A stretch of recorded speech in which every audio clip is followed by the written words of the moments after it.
This material has been reproduced and communicated to you by or on behalf of Deakin University in accordance with Section 113P of the Copyright Act 1968. The material in this communication may be subject to copyright under the Act. Any further reproduction or communication of this material by you may be the subject of copyright protection under the Act. Do not remove this notice.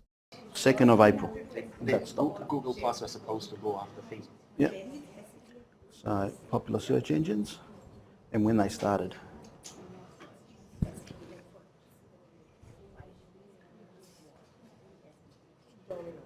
So, MySpace. Yeah. So, no longer available. Yeah. All right. It's time. 10 o'clock. It's time. It's time. Backups on? Yep. And let me start the recording. Hang on. It's on. I'll just start recording for you. Yeah. Here. Beautiful. Very good. Thank you. Okay. I'll see you Yeah. later.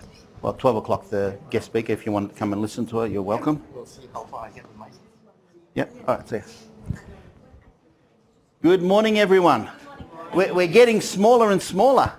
What's happening? All these assignments are coming up. Have people got assignments? Because in all the undergrad subjects, everyone seems to like this week. I don't know why. So all the assignments are due this week for both the undergraduate subjects that I teach in. They're due this week. You guys get a reprieve. You're not due until nearly the end of the semester. All right? Sorry? Ah, okay. Very good. So there's assignments due, then there's the marking that has to be done. Yep. So that creates additional load as well. All right, but this subject, one of the reasons that we're doing it this way, and someone asked me the question, why didn't put all the material up there? The reason is we want people to just work on the stuff that I tell them, rather than just going off and doing their own thing. And it also means that if something happens in between, so for example, who knows about Google Plus? When did Google Plus shut down? 2nd of April, this year. All right, they closed Google Plus. Okay, so if I put all this stuff out beforehand, it means I can't change things. All right, so what we're doing is we're doing it 1 week at a time.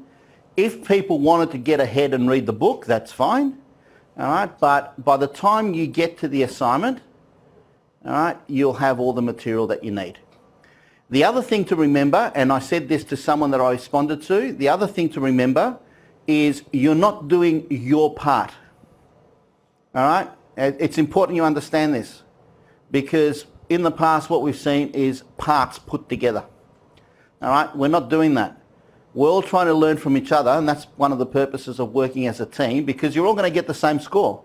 So there's no point coming back afterwards and saying, well, I didn't like what the other person wrote. Well, you should have been part of that discussion. Okay, so it's not a point saying, well, you haven't covered my part yet, therefore I can't start. All right, that's not an excuse. You should be contributing to the work of your fellows in the same way that they're contributing to yours. Now, we can all start. You don't need me to go through a lecture for you to begin your part or to discuss your part. All right? Those of you that have looked at the book, closely follow the text. And we've got some more people online. Yep. Another one that wants to be a presenter. So when you go online, can you make sure that you put yourself down as a participant? That'll be great. Because otherwise we keep changing the slides. All right, so important that we understand that we contribute to the group discussion. We still have people that are not in a group. As Alice said, we're not doing it individually. Part of the exercise is to be part of the group. I'm assuming everyone here now is part of a group, yes? Fantastic. I saw someone putting up a note saying we need an extra member.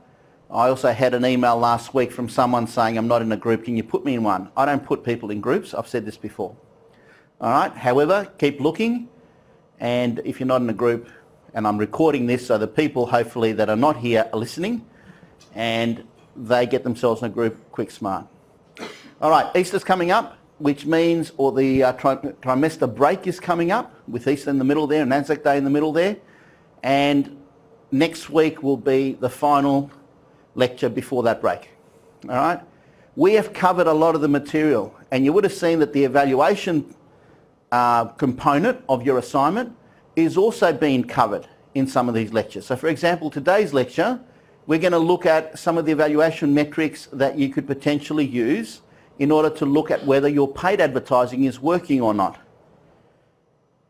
Okay. Any questions on where we're at and what we're covering? Yes?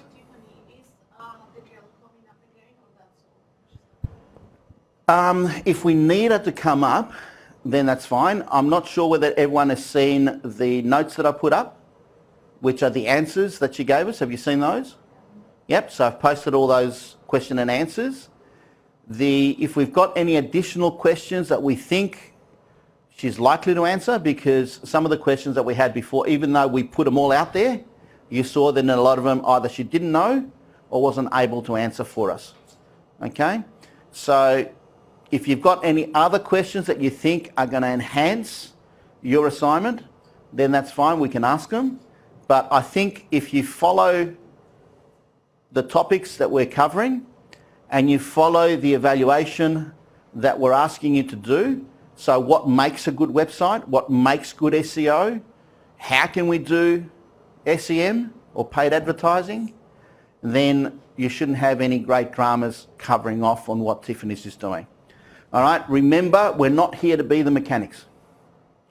We're here to be the managers of groups that actually do this work for us. So in order to manage a group such as that, and the guest speaker today is going to talk about opportunities within digital, and we've got a guest speaker today at 12 o'clock, all right, Gemma Anderson, who actually does this for Deakin. All right, so what you want to be able to do is to be able to be out there managing a group, knowing full well what they can do. All right, it's very hard to guide people if you don't know the stuff yourself. All right, so it doesn't mean that you know the ins and outs or the mechanics, but you should be able to say, look, I understand that we can do this. And the person says, oh yeah, that's easy, I can do it, bang, bang, bang. You don't have to know how to write code, for example, in order to manage a programming team.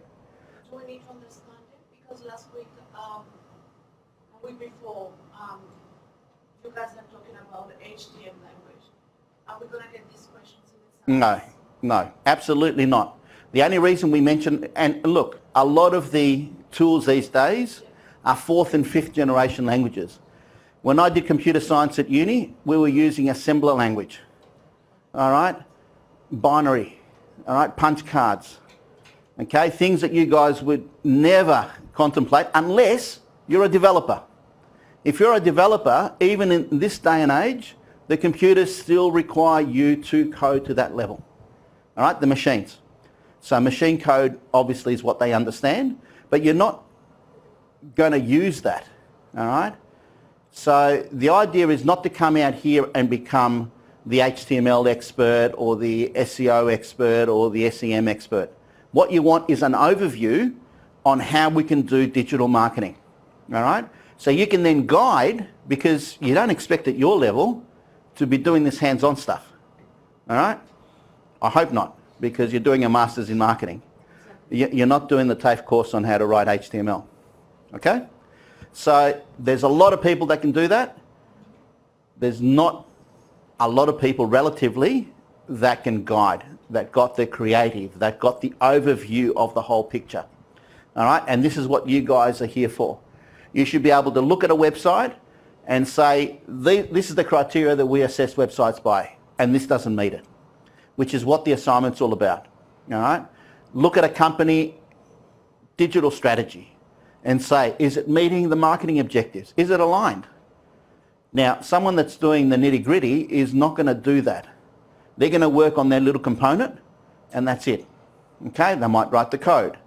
They might write the ad, okay? They might look at the analytics that is provided by the analytics packages, and there's so many packages out there. Google Analytics is just one of them.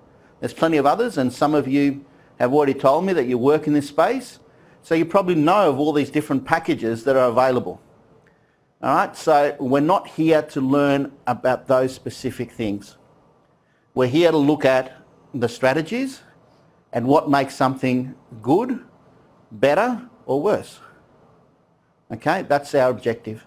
And you'll find that the questions in the exam will fit along the lines of what we've covered in the class, not you having, here's the code, interpret it. It's not going to be a question like that. All right? You might say, how can we evaluate a good website? And then you'll come up with the stuff that we mentioned. Or it might say, if we had a paid search campaign, how do we evaluate that campaign? And connect that with how the DARE campaign was evaluated. Or next week we're going to start on the ADF, the Australian Defence Force recruiting campaign. Okay, so it might ask you questions like that, but again, it's looking for the theoretical answer as opposed to, okay, so tell me how to do this. All right, how do I install the copy into the machine? It's not going to ask you that. All right, so we're comfortable with that. We understand what level we're pitching this at. It's very much at the strategic overview level as opposed to the ground level. Okay?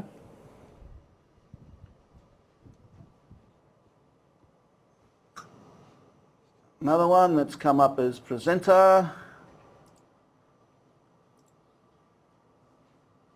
All right, very quickly, have we, the people online, can you hear me?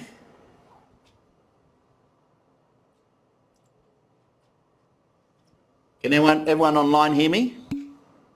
Yes, fantastic. All right, I assume if one can hear me, the rest can as well.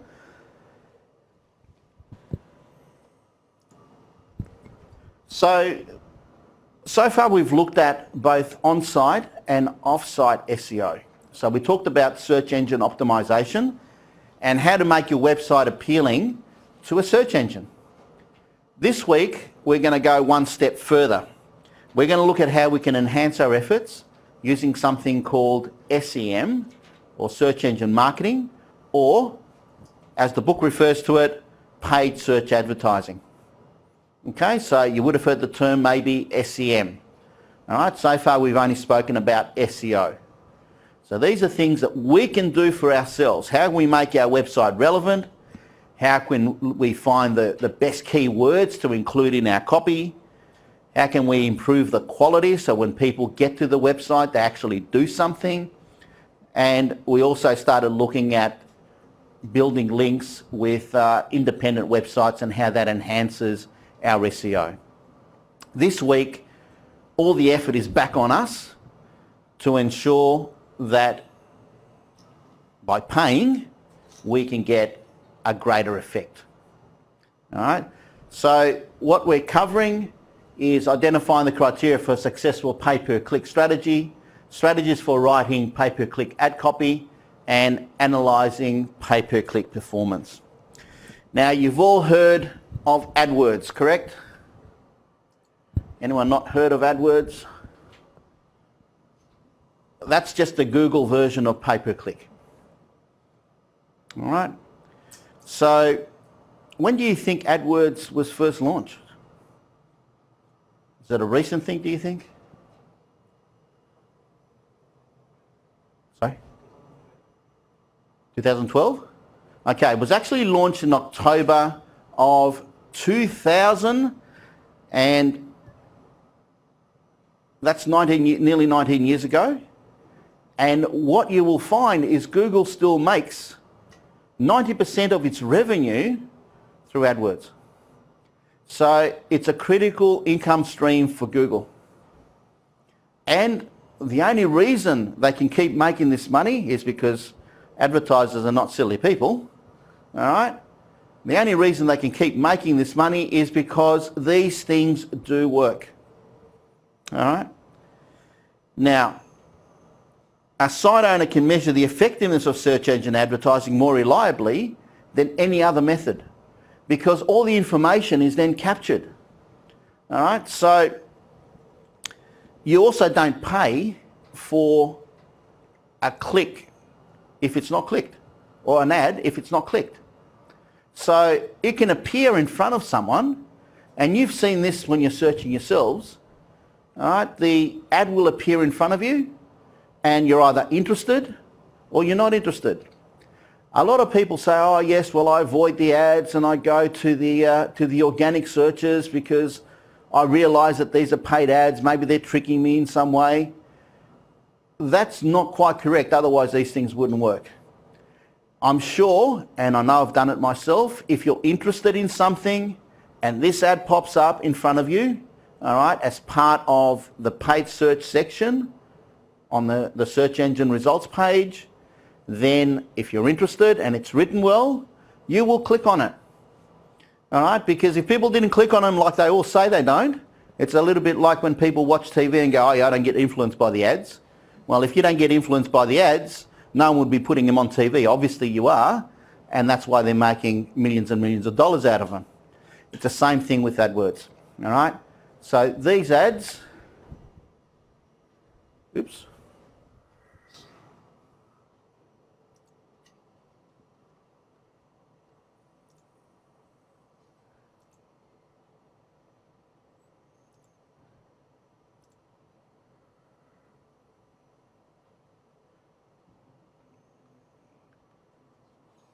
And we've lost the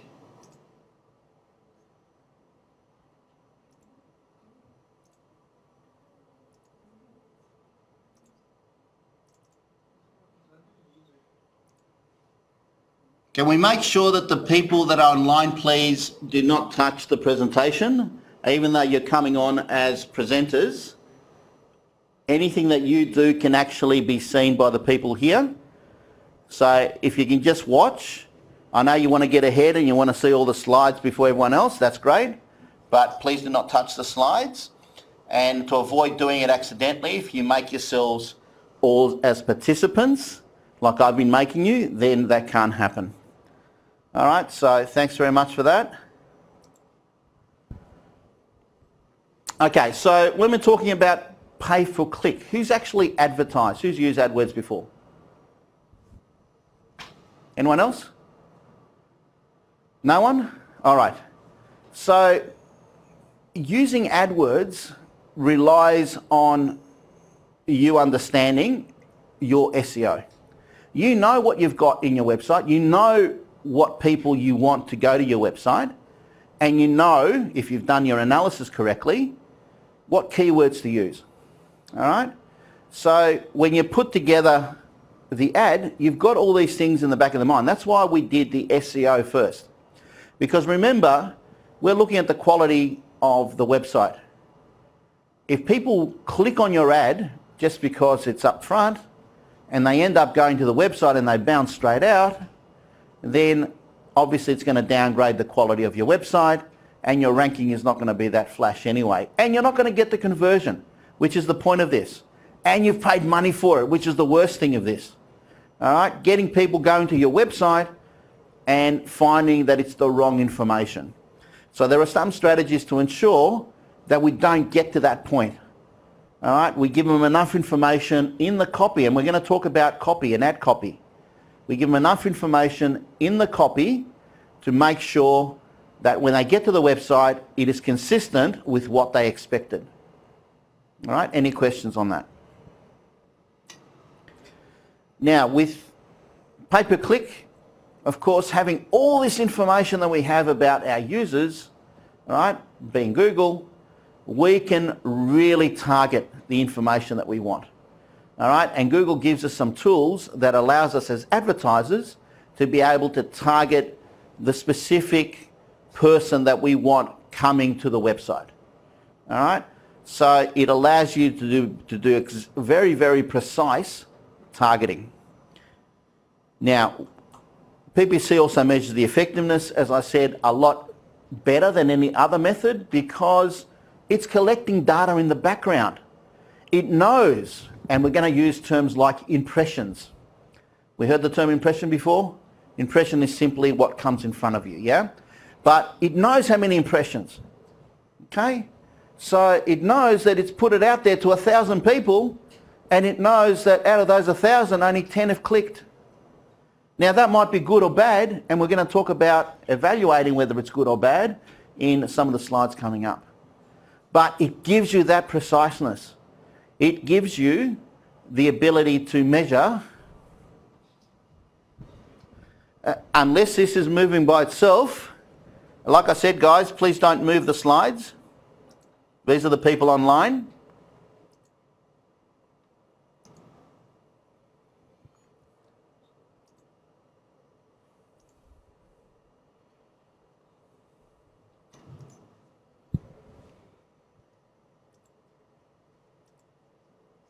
All right, well, we're there.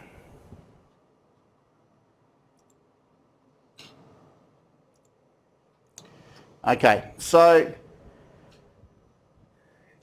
if anyone else comes on online, can we please make sure you make yourself a participant and don't move the slides? Thank you.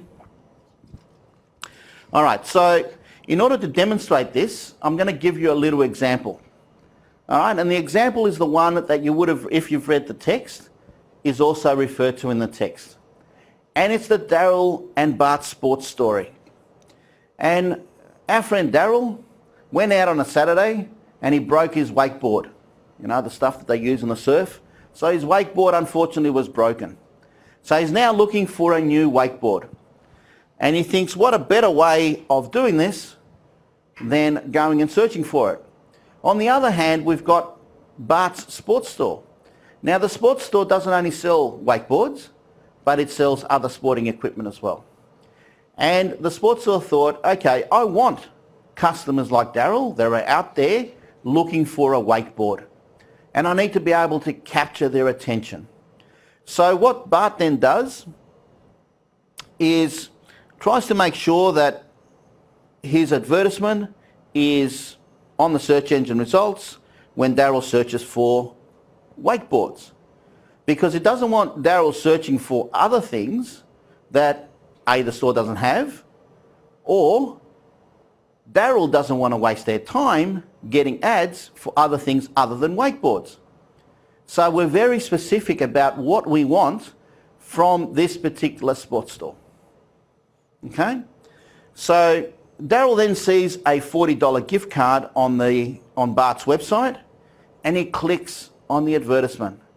Now when he clicks on that advertisement, Bart's sports store gets charged, in this case, because that's how much that particular ad word was worth, only 88 cents. Now in this particular case, Daryl was so impressed by the wakeboard that he paid $340 in order to buy the wakeboard. What a great return for Bart's sports store. He paid 88 cents, he got a customer that paid $340 for the wakeboard. Margin on these things is probably 150 odd percent.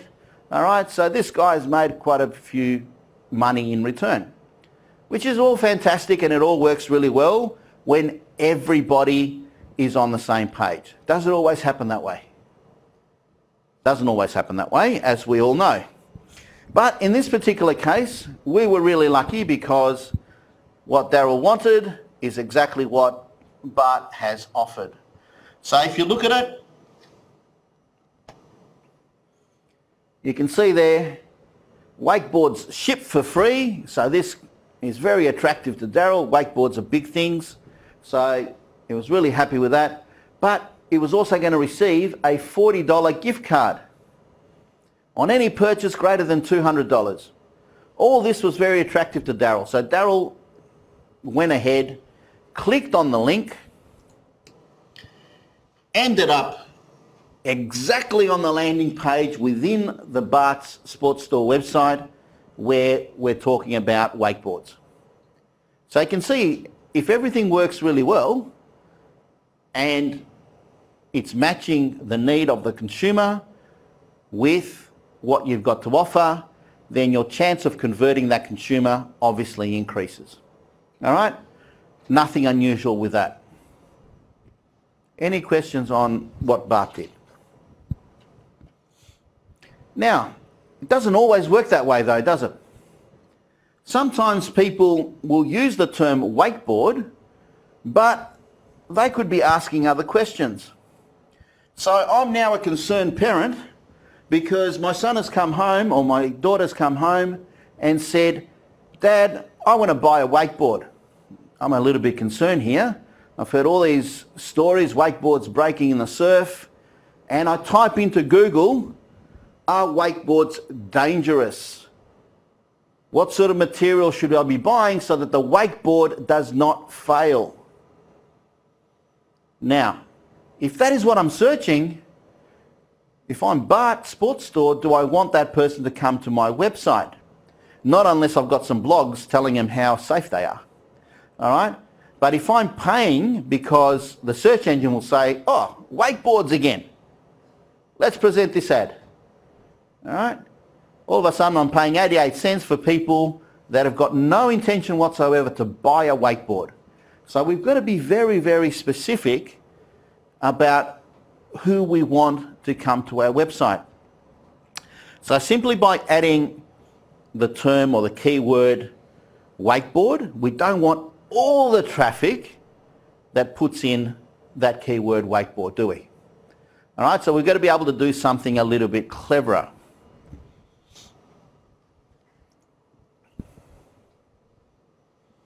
Okay, now, in order to stop that example happening, i.e. people that are searching whether a wakeboard is dangerous, but Sports Store considers some of the following PPC criteria. All right, so what are we going to put in the ad? Now, what they do is they then select the search phrase entered by the searcher, other characteristics of the search, such as the searcher's location, the device used. Now, the device used is very important, and we're going to go through each one of these in a sec.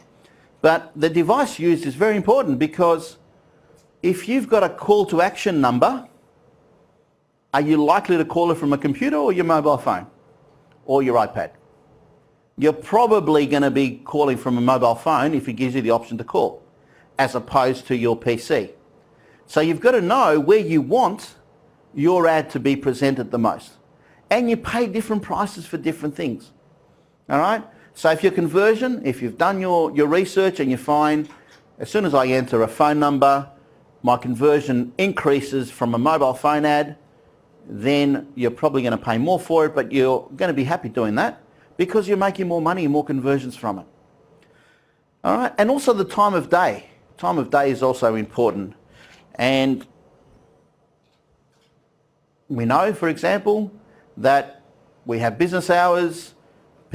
Some people may be looking during business hours, but some people may be looking at night. So certain products are better bought during the day. Other products tend to be bought when people get home. And by knowing this information, you can say, I don't want my ad being presented in the middle of the day because the clientele that I have is unlikely to be looking at it. All right, so we're basically wasting that impression. Okay? Now, remember that we said wakeboard versus are wakeboards dangerous? Now, what Google allows us to do is we can actually say to it, we want either an exact match, a broad match, a phrase match, all right, or some combination of each one of those, all right, a modified broad search. Now,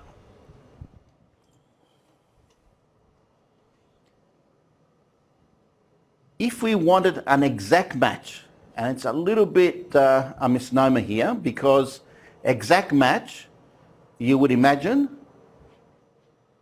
are the exact words, but it doesn't quite mean the exact words. All right, so it does misspellings as well, and even abbreviations. Okay, so it looks for close variants of the exact match. Now you can see that if you want an exact match, the advertiser then says, I want an exact match, and indicates that by putting those brackets around it. So in this case, the exact match is formal shoes, and it'll match, of course, formal shoes. Even though you don't know how to spell shoes and you put double E, for example. All right? So it still will pick up variants of that, but it'll come under an exact match. Now, you might say, look, exact match is great, but I'm not quite sure that I'm picking up everyone within this category. So I don't really want it to be an exact match because they may not call the wakeboard a wakeboard. So we go to the opposite end of the scale and we say, let's look at a broad match. So when you're looking at a broad match, the advertiser can utilise that by listing a keyword without any modifying categories. Now, what the broad match does is it directs Google to show an ad that broadly matches the keyword. So when you look at this one for formal shoes, you can see that it's got nothing around it. So if you've got it set as a broad match, then things like formal footwear will come up. So you're not referring to shoes as shoes, you're referring them as footwear. You'll come up with evening footwear, men's dress, wingtips, etc., etc. All right? It's still related to shoes, all right, but there's all these different words for shoes as well. Then we have a phrase match. All right, so when we're looking at a phrase match, it's one step above the exact match. And to use a phrase match, an advertiser puts quotation marks around a keyword. And that directs the search engine to show only an ad when the searcher's query includes the quoted keyword. So in this particular case, under formal shoes, that will also match things like black formal shoes. All right? Now, you've got also these modified ones where you use plus, and this type of match was added in 2015. So it was an additional criterion that you can use because you didn't want an exact match, you didn't want it too broad, all right? But placing a plus sign in front of the keyword activates the broad match. So for example, as you can see there, it's got formal shoes, formal evening shoes. So it pretty much picks up all the other types of matches and puts them together. All right, so that's why it sits there in the middle. So they're the type of matches that you would do if you were filling in what you want Google to do. So this is what's telling Google how to act on your keywords. All right, do you want an exact match or do you want a broad match? Obviously, if you're going to get a broad match, you're going to get more impressions. You may not necessarily get more conversions. So again, you need to work out what is best for you, all right? Because if you get more impressions, chances are you're going to get more clicks. If you get more clicks, you're going to be paying more money, all right? The exact match, obviously it's only going to be people that have asked for exactly or a very close variant of that keyword that you've put in. All right, so this is where you need to work out, do I need a lot more people to see this ad? And I'm happy to pay a lot more money for it, but because of the value of my product, I only need fewer sales and that conversion rate is still going to cover my advertising anyway. Or do you want to be really, really careful with your money and have an exact match? So that's something that you then decide, and you can guide the people that are doing this for you to do that. Any questions on search phrases? Now that's a search phrase. Now of course, if I'm buying a wakeboard and I'm living in New York State and Bart's shop is in New York State and is offering free postage, you might say, okay, well, free postage only in continental USA. I don't really want to be sending my stuff to Hawaii because that's a long way off and typically the free postage doesn't apply there, and also I don't want to send it to Alaska. So even though it's still part of the US, there might be special conditions that you want to include. You might not want to go outside New York State, all right? You might only want to sell in California, for example. So you can limit the geography only to the areas that you want to offer the free postage to. So that's another criterion that you can place in your ads. The other thing that we mentioned was device type. And we said that some devices tend to be more effective than other devices, and it makes logical sense. If you're going to have things like a phone number, obviously a mobile phone device is likely to generate more phone calls, and therefore placing an ad there is important.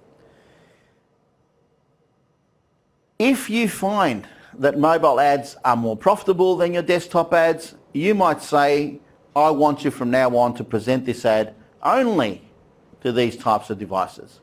If someone is searching from the computer, do not place this ad. Okay, and that limits the impressions, but potentially, if you've done your homework, increases your conversions. Okay?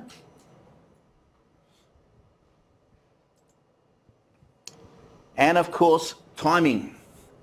Timing is important. And if you've done different types of searches, you may have already experienced this stuff. Okay, so if you're looking for a restaurant, you're probably looking for a restaurant maybe in the evening. Right? What's around me? Then some of the restaurant ads will come up at night.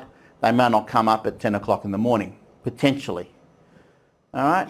So again, understanding the behaviour of your consumer is very important for you as well. All right? When do people do these searches?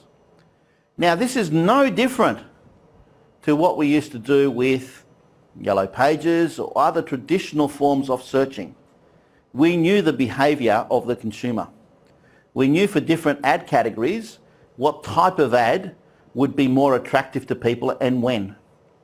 So all we've done is we've taken that information and said, this is when people search, and therefore this is when we want our ad to be presented to them. Okay, it all makes logical sense. Execution is a little bit more difficult because you've got to be very, very aware of the behaviour of your customers. Okay.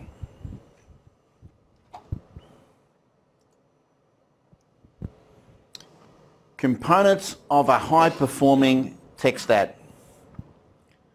All right, so once you've determined where and when your ad should be showing up, you obviously need to make sure that the ad is attractive enough for people to move to the next stage. All right, so what we're going to do now is we're going to look at how we can create a high-performing text ad. As with any kind of advertising, of course, there's no guarantee that people are going to like your ad. All right? The good thing about these types of ads is you're limited to what you can do. There's no high quality video, it's just a text, and you've got to grab their attention with something. Now, as you saw in the Bart's example, he grabbed the attention by offering something. All right? He had an exclusive offer there that said, you buy more than $200 from us, we'll give you a $40 card, and we'll post free anywhere in the US. All right, excluding Alaska and Hawaii. Okay, so he had a compelling value proposition for this particular customer, made it attractive, which then meant that Daryl then pressed on that ad, ended up on the website, ended up purchasing. Okay, so keyword relevance, unique value proposition, and call to action are, of course, the three components. And we're going to go through each of those components in detail.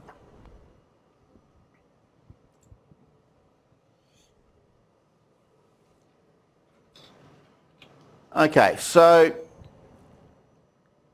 the click-through rate is how many people have gone through to your website as a result of that ad. All right. Now, the more relevant the keyword is, the higher the click rate. It makes sense. All right. It's nothing magical about it. All right. So, if you've got, so for example, first indication to the search of the website as exactly what the searcher is looking for is if they see what they're looking for, in this case, wakeboards, being right there in front of them. All right, so if they're searching for wakeboards and your ad says, come and buy your wakeboard, then, of course, it's very relevant. So it's important that the ad has that keyword in it. Can you see why it's important? All right, and this is what we call dynamic keyword insertion. So what the system does, as you can see here, all right, if you search for something, then the keyword will appear within the ad itself. All right? So if the keyword appears in the ad, you're more likely to say, yes, this is relevant to me, and you're more likely to click on it. All right, make sense? Similarly, unique value proposition. All right, because a company's ad will be one of about 7 on the search engine page, you obviously need to have something that attracts people. $40 gift card, free postage. All right, what is different between your ad and the 7 or so others that appear alongside your ad trying to sell wakeboards to Daryl? All right, now that is in addition to the organic search results. So not only are you competing with the paid advertisements that are there, but also some of the organic searches that have come through, organic results that have come through from the search. And then we've got to have a call to action. So it's absolutely clear what we want the customer to do next. All right. And of course, if you think in your mind, oh, someone wants to be a moderator as well, I see. Fantastic.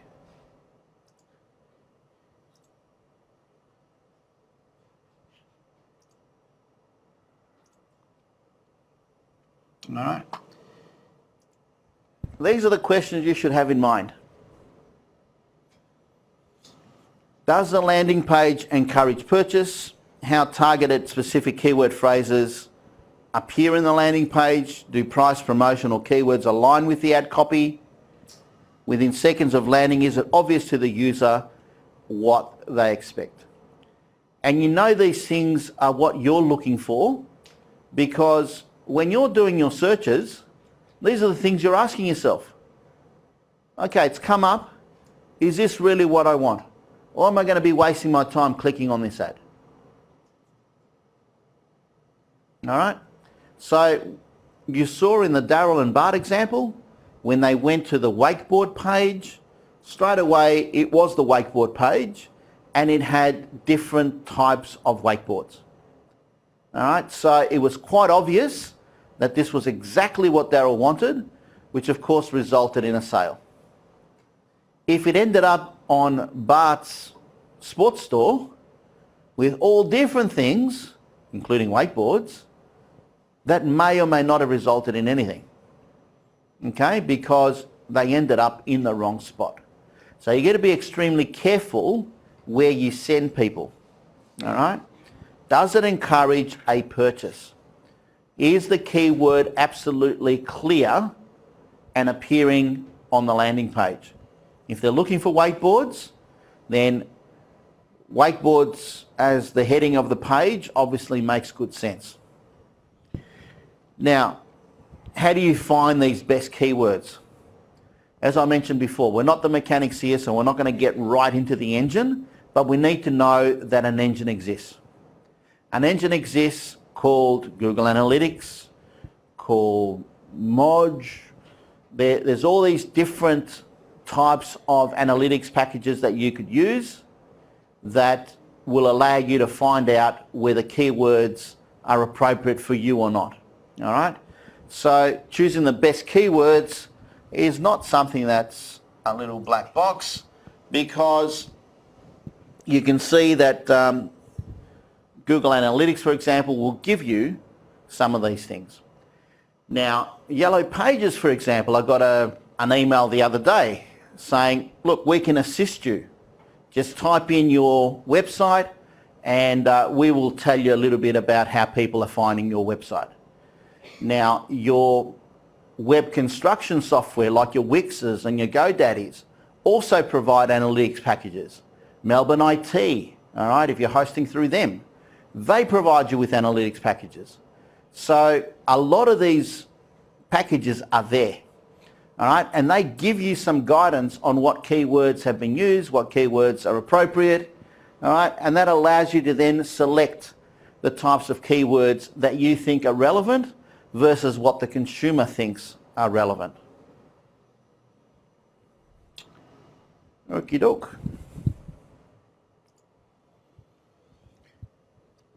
Okay, so that covers off the first one, which is looking at the criteria for successful pay-per-click strategies. Okay. Any questions on the first part? Yep. For example, with organic regular customers without Hang on, forgot the microphone here. Let's do the microphone so that people that are listening us to online can hear the question. So for a regular customer that was buying the Wix do they get special promo landing to the website, or this is just for clicking? Okay. All right, so the special promo that we mentioned there is as you set it up. So if you've got a special site, right, set up that comes up with the ad, and they go to that particular page and that's how you want to run your promo, that's fine. But in your organic search, you might still want them to get the promo as well, because you might think that's a good thing for them to have anyway. So in order to achieve that though, you've got to write it into the tags of that particular page. All right? Now, given that promos are not everlasting, all right, the organic search may not come up with that, all right, because it's not there long enough, for example, in order to be found organically by the search engine. So they may not necessarily see the promo.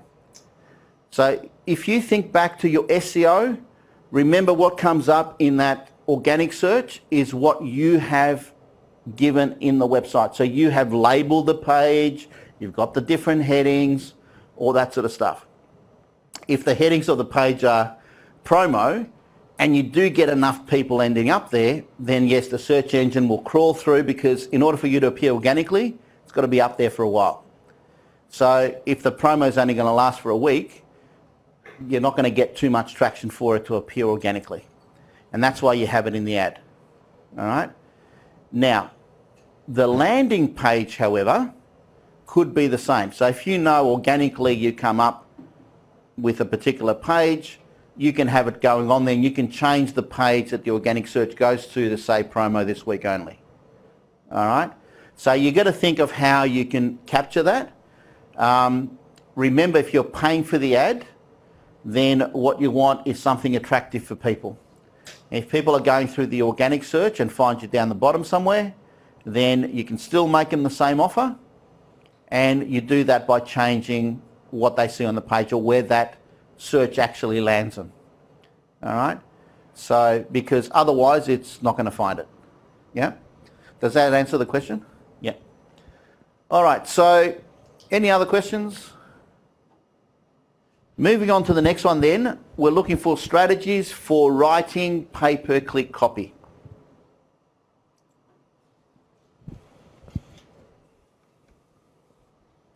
So we're going to then look at the different components of the ads. And this is something that you would do when you're assessing the paid ads that you might find, for example, in Tiffany's. All right? The rules are no different to what we've mentioned before. So you're looking for keywords for relevance, unique value proposition, and of course call to action. All right, so summarising again, these are the three things that you're always looking for. Now, whether you're writing copy for the website or you're writing a copy for a magazine, it's no different. Okay? The keywords for relevance, even if you're talking about traditional media, it's still going to be there. So you need something that attracts people that are looking your product. All right, if you know that they're very interested in looking young, say you're looking at a cosmetics product and part of it is looking young and your target market is attractive to that, then you would have those words in the copy. It makes sense. All right, so your research will tell you what needs your potential target is going to have, and those needs are then reflected in the copy. It's no different to doing it here.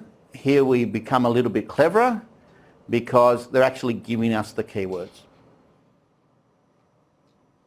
Okay, so unique value proposition and call to action we mentioned. Now what we're going to go through now are just some examples of how we're going to see this and how it appears in an ad. All right, so let's put in car insurance quote. Of course, these are examples which are specific to your location. So, and we noticed this when we were doing our little exercise last time, that if you did exactly the same thing here, do you think State Farm car insurance will come up? Probably not, all right?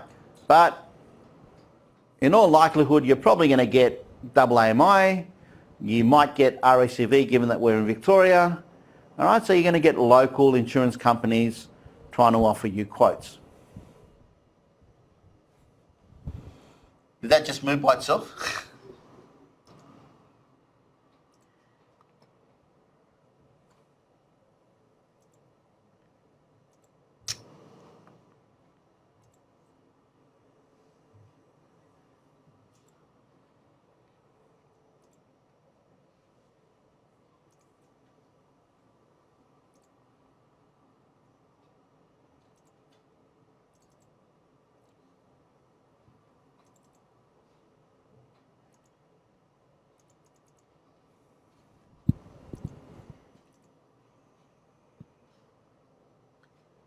Okay, I'll reiterate again for the people online, please don't move the slides.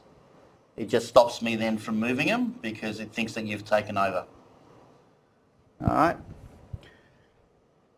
So we're now searching for that ad copy and State Farm comes up. That's in the paid ad section and you think, okay, let's break this down, which is exactly what you're going to do when you're searching, say, for something from Tiffany's. So you start breaking it down and first thing you're going to look at is the final URL. You're going to look at the headlines. All right, so you can see there the headlines.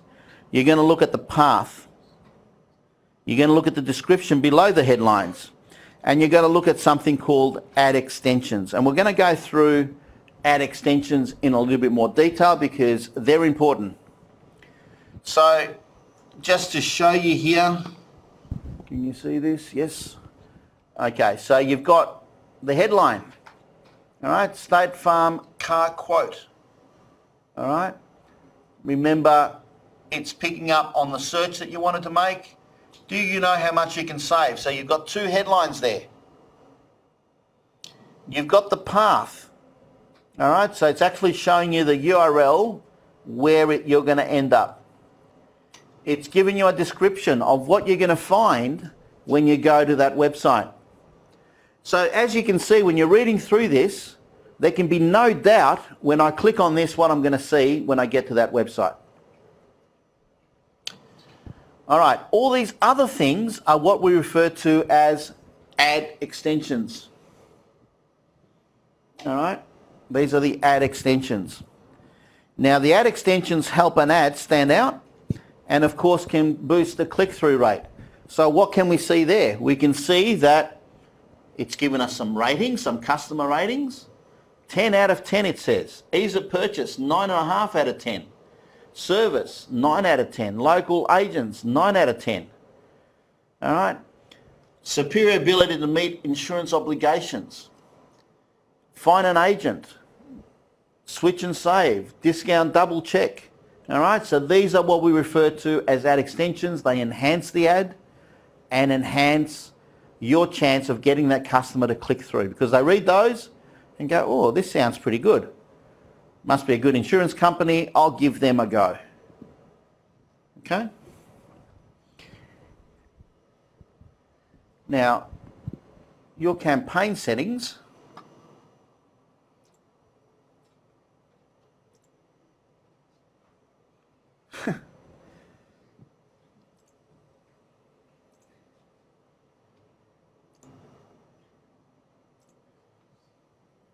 The people that are coming off and coming back in and making themselves presenters, can you stay as participants, please? I don't want you changing the slides. Thank you. This is for the people online.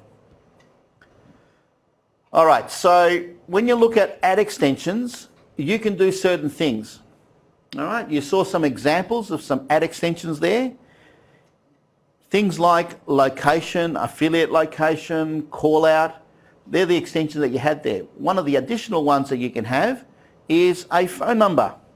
So if it's being presented on your mobile phone, then it makes good sense to have a phone number or call button.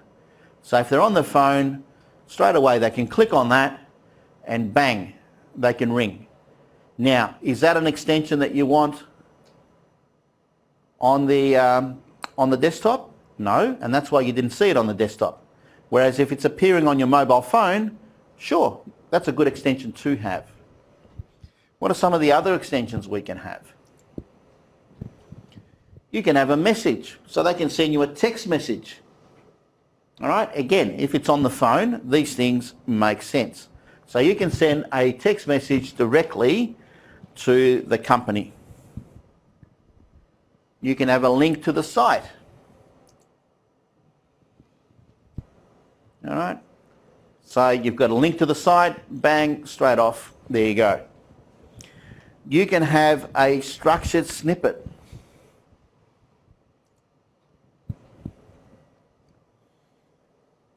All right, so if you look at the snippet, shop Acme Electronics for laptops, smart tops, blah, blah, blah, blah, blah, and these are the services that we offer. Okay, so you can create that. So that's the description that you have within the ad itself. And that tells you what the ad is all about. You can even have things like price.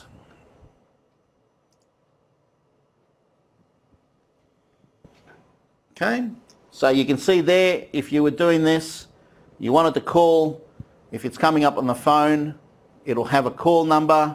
It gives you some costings as well, so you automatically already know. You don't even have to go to the website because it's told you. You can make a phone call and try and book that room. The other one is to add reviews. That's another campaign extension or ad extension that you can have. And you can see there that there's a review there. The leader in foraging, and it's come from Fungi Association. So that's a review that someone's made, and you've included that review as one of your ad extensions in the search. So there's all these things that you can do with the ad itself. And of course, one of the things we can do these days as well, if you've got an app, you can include a link to your app there as well.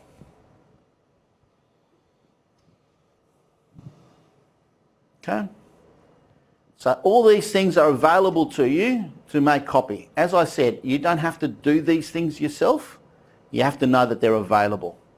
So if you're guiding someone and they're not utilising these particular tools to enhance your campaign, then you can say, hey, how about we include a link to our app?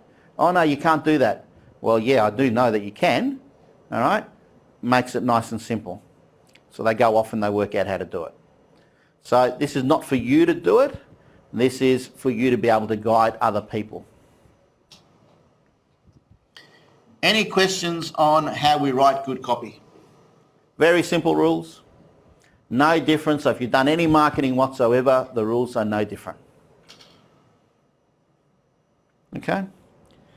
Now, this is where we'll cover off a lot of your evaluation metrics and measures that you would have when you're looking at that part of the assignment. Okay, so this part here talks about analysing pay-per-click performance results.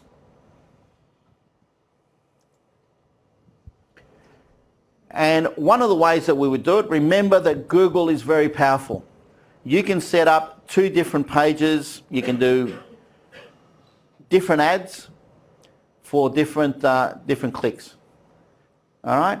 So what you would then have is what we referred to, and we referred to A/B testing when we spoke about the website. This is no different. The principle is exactly the same, where you've got an A version and a B version. All right? Some ads are presented to some part of the target, and some are presented a different type of ad. And you then see which is actually working. So if you wanted to test a particular offer, does free postage make a difference? Why give away margin? Because free postage is not really free, is it? All right, it's costed in there somewhere.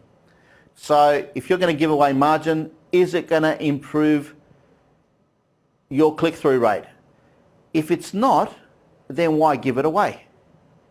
All right, so this is where it actually allows you to analyse whether your copy is hitting the mark and to what degree. All right.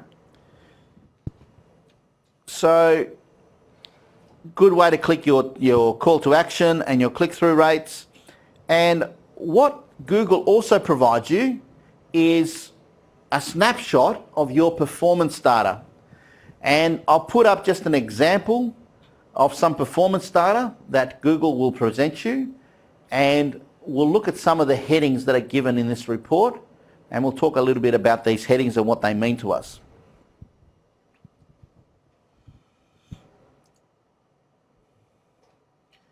Here's another presenter.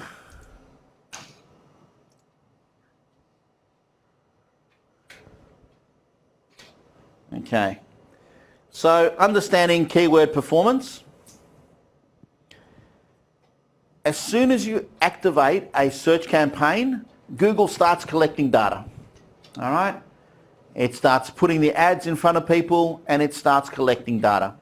And you come up with something, a report which is like this, and it keeps updating this report. This report has got certain words in there. The first word that you can see in there is impressions. All right, so each time that the ad appears on the search engine page results is called an impression. All right, in this case, we've got 60,367 impressions. All right, so we've got number of ads displayed. Clicks. All right, so a click is counted each time a searcher clicks on the ad. And in this one here, we've got 2,101 clicks, which then translates, of course, to 1,101 visitors to your website. It doesn't say they did anything. It just says they went there. All right? So these are 2,101 potential customers from that campaign. All right? No different to a direct marketing campaign, is it? You send out the direct mail piece. What would we call this in digital language? Who's done digital who's done direct marketing here? Anyone? No? Mail marketing? No? Another word for it? Okay, so we've now sent out all these mail pieces. And you've all received them from your banks, for example. I used to work for a company and we used to do all the analytics in the background and for the bank, and we would send out potential offers for people to take up credit cards. Yeah? So we would have a model in the background that says, and this is the relevance of the keyword. Yeah? We'd have a model in the background that says, these people fit the profile of a credit card customer. They don't seem to have a credit card with us. They probably have a credit card with someone else. Let's see if we can make them an offer they can't refuse. So we send out all these mail pieces. Correct? So in digital speak, we call that what? You've now received it and you're opening it up and you're looking at it. What do we call that? Sorry? Impressions. Impressions, yes? So in digital speak, we call that an impression. In our case, we used to send them out by the hundreds of thousands. We used to send out 500,000 at a time. You'd say, oh, that's a lot of postage. Okay? Here, we got 60,000 impressions plus. All right? So in our case, we'd send out 500,000 pieces of mail to people, and they would be the same thing as what you're getting here, which is I've now got the copy in front of them. Correct? Now we've got something called a click here. A click is very simple because it's taking you to the website. In our case, what's a click? A click could be a phone call. They haven't done anything yet, all right, but they've read the letter, they like what they see in the letter, and it might have a call to action number. All right, so they go, yep, I'm interested in this, let's find out more, which is exactly what you're trying to do with a customer here. So in our case, they would ring. I just received your letter for credit card X. Can you tell me a little bit about it? Now, forget about the fact that you can now go onto websites and do all this sort of stuff. We're just drawing the parallels between traditional marketing and digital marketing. No different. So they would ring up. Yes, we'd like this offer. Oh, look, do you earn at least this much? You know, it says one of the conditions is you've got to earn at least 70,000 a year. Oh, yeah, well, I'm not quite there yet. I've only just started work and I'm only doing it part-time. Sorry, we can't offer you this credit card. So they've still clicked. In this case, they rang. All right? They got there. A proportion of them got there, but they still haven't converted. They're at the point where they're looking at your website or they've rung you. Okay? So there's no conversion yet. The click-through rate then is the percentage of the impressions that yield a click. Very simple. So that CTR that you've got there, and you've got a little percentage there that says 3.48. All right? Clicks per impression, 3.48. All right? Now, is that good? Do we know if it's good? We don't really know if it's good because this is industry specific. All right? So you need to determine what works in your industry. What is a good click-through rate for your industry? If you know that everyone else in the industry is getting 10% and you're getting 3%, then you know maybe you need to do something different. All right? At the end of the day, these click-through rates also determine the profit you're going to make at the end. All right? Because the next level is to work out whether you're actually going to get someone to convert as well, which is all the way down. The cost per click, which is the next component, is $1,742. Now, if you're not converting enough people to cover the money that you're spending, so if each customer is only worth to you $1,500 and you've paid $1,742 per click, then obviously that rate is not good enough for you. Can you see how you're working that out? All right? Now, unless you put that information into Google, it's not going to know that anyway, but you need to work that out. You need to say, look, in order for this to be worth it, I've got to earn at least, obviously you want to earn more, but at least enough to cover my money here. All right? Unless you're seeing this as an awareness campaign, people want to see sales coming out of it. Yeah? And they want to see sales coming out of it for a lesser amount than they put in to the advertising campaign. Right? It makes sense. So after the cost per click, you've got the cost of the advertising, then you've got a conversion. All right? So the final figure there is a conversion figure, and then you've got a conversion ratio. Again, the conversion ratio is determined by the industry as well. All right? Now, to give you an example, in our case, what do you reckon the conversion that would be considered acceptable from that campaign that we ran was for the bank? What do you reckon? Give me a number. What percentage do you reckon? So if you sent out 500,000 mail pieces asking people to convert to your credit card, what would make you happy? What percentage do you think? How much? 10 to 12. If you did 10 to 12, the bank would really love you. What if I told you it was below 1%? All right, below 1%, 0.8. Okay? Now, it's industry specific. Why was 0.8 acceptable? Because in a large volume, knowing the lifetime value of a customer, and we had models that had worked out that the lifetime value of the customer is X, and therefore 0.8 represented good value over the cost of sending out these letters. All right? So if we got 0.8, that was brilliant. Now, we're not talking click-through rate. You get a lot more inquiries. All right? We're actually talking about people that went through, filled in the application form and got the card. Yeah? All the way through. So these rates that you see there, as I said, are specific to your industry and to your business. And you've got to work out, using your numbers, what is appropriate for your business and your industry. All right? Otherwise, any conversion rate will do. And unless you know the lifetime value of the customer, all right, and in services, for example, it's not simply buy the product, walk away, that's the profit I made, goodbye. All right, in services there's an ongoing, such as credit cards, for example. So if you know that they hold on to the credit card for so long, you know so many people have got balances, you know what the average balance is, you can work out very easily what the lifetime value of a average customer is. And you can say, if I get so many of these people, fantastic, that's not only paid for my campaign, but I've laid a lot of money as well. All right, so you need to know that. If you're doing a particular good, then it's easy because you're just looking at the profit. If you're looking at a service, there's obviously an ongoing income that you may receive from that customer as well.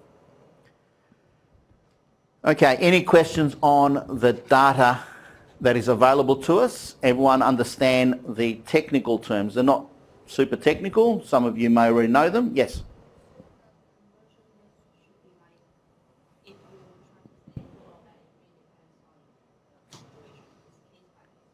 It's case by case, and you want a conversion ratio that's going to at least cover your cost. All right, so the minimum conversion ratio that you would want. So if it's costing me $1,700 per click, all right, then I've got to at least make my money back on the number of clicks times $1,700.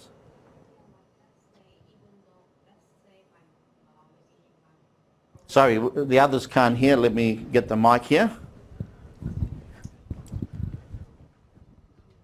So let's say if my margin should be like 1,000 for like if one conversion.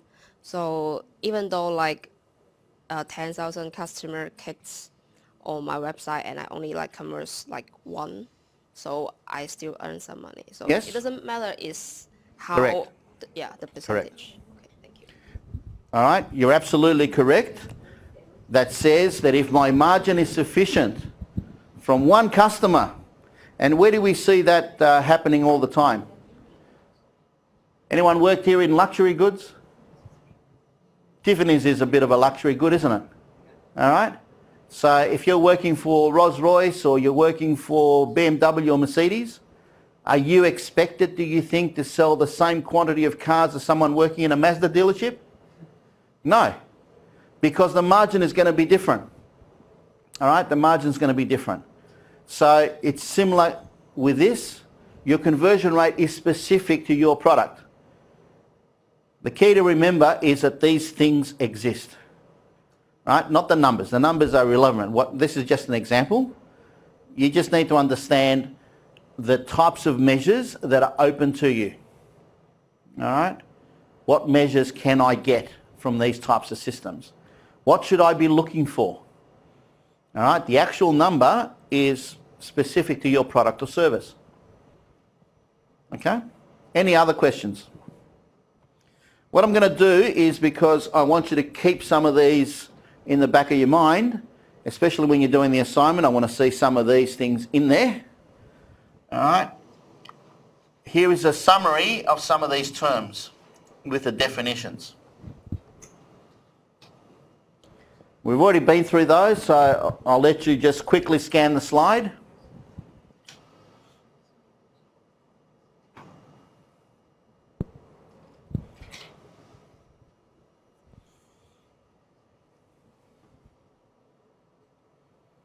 All good with that one? And here's some more definitions. Again, we've spoken about this stuff.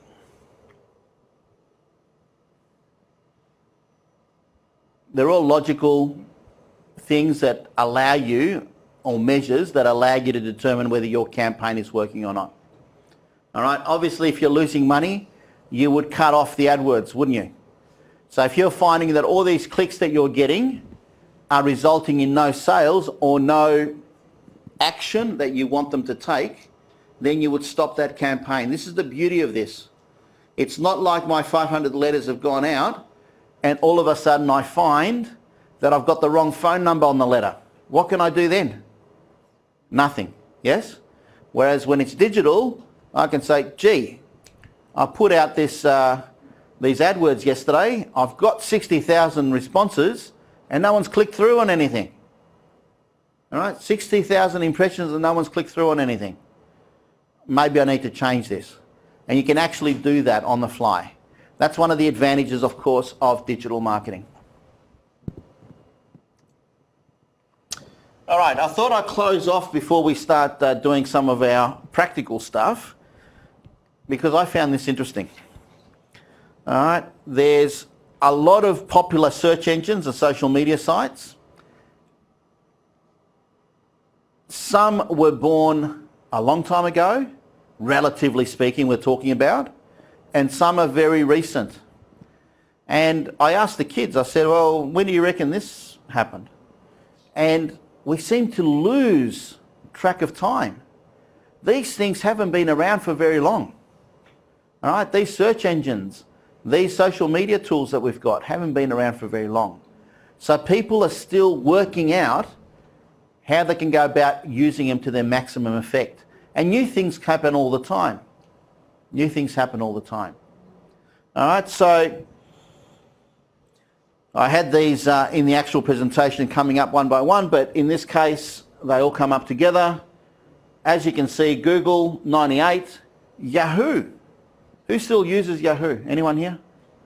No? That was 3 years before Google. It's still around, still around. Instagram, 2010. Pinterest, 2010. YouTube, 2005.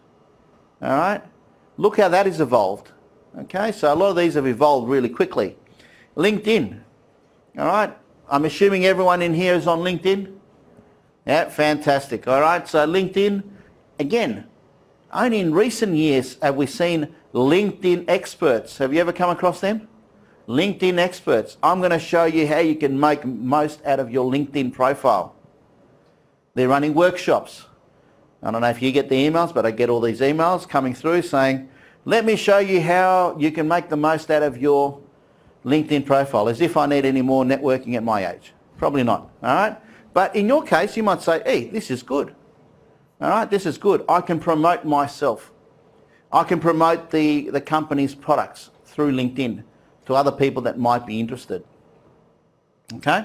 So LinkedIn. Facebook, 2004. Tumblr, 2007. Twitter, 2006. WeChat.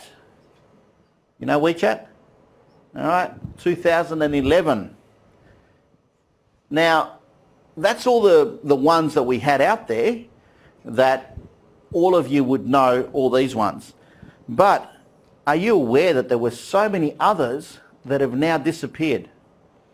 You're aware of those? Snapchat? Snapchat is still around? Oh, I didn't put Snapchat on there. Okay. Yeah, you can Google it. Google will tell you when it started. I didn't put Snapchat on there. And why didn't we put Snapchat? Again, depends on the target. All right. So, like I said, someone mentioned as one of their additional tools, and we did a project where the target market was older people. Snapchat obviously wasn't relevant for older people. So you got to link the media tool that you use with the target market that you have. So you want to check for me and see when Snapchat started? And we can tell the class.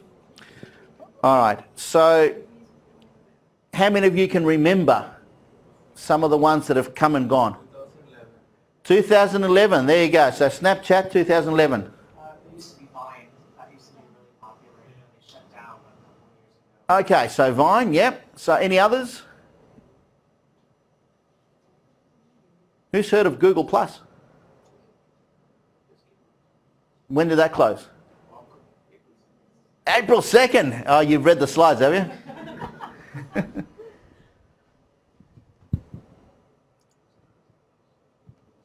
Okay.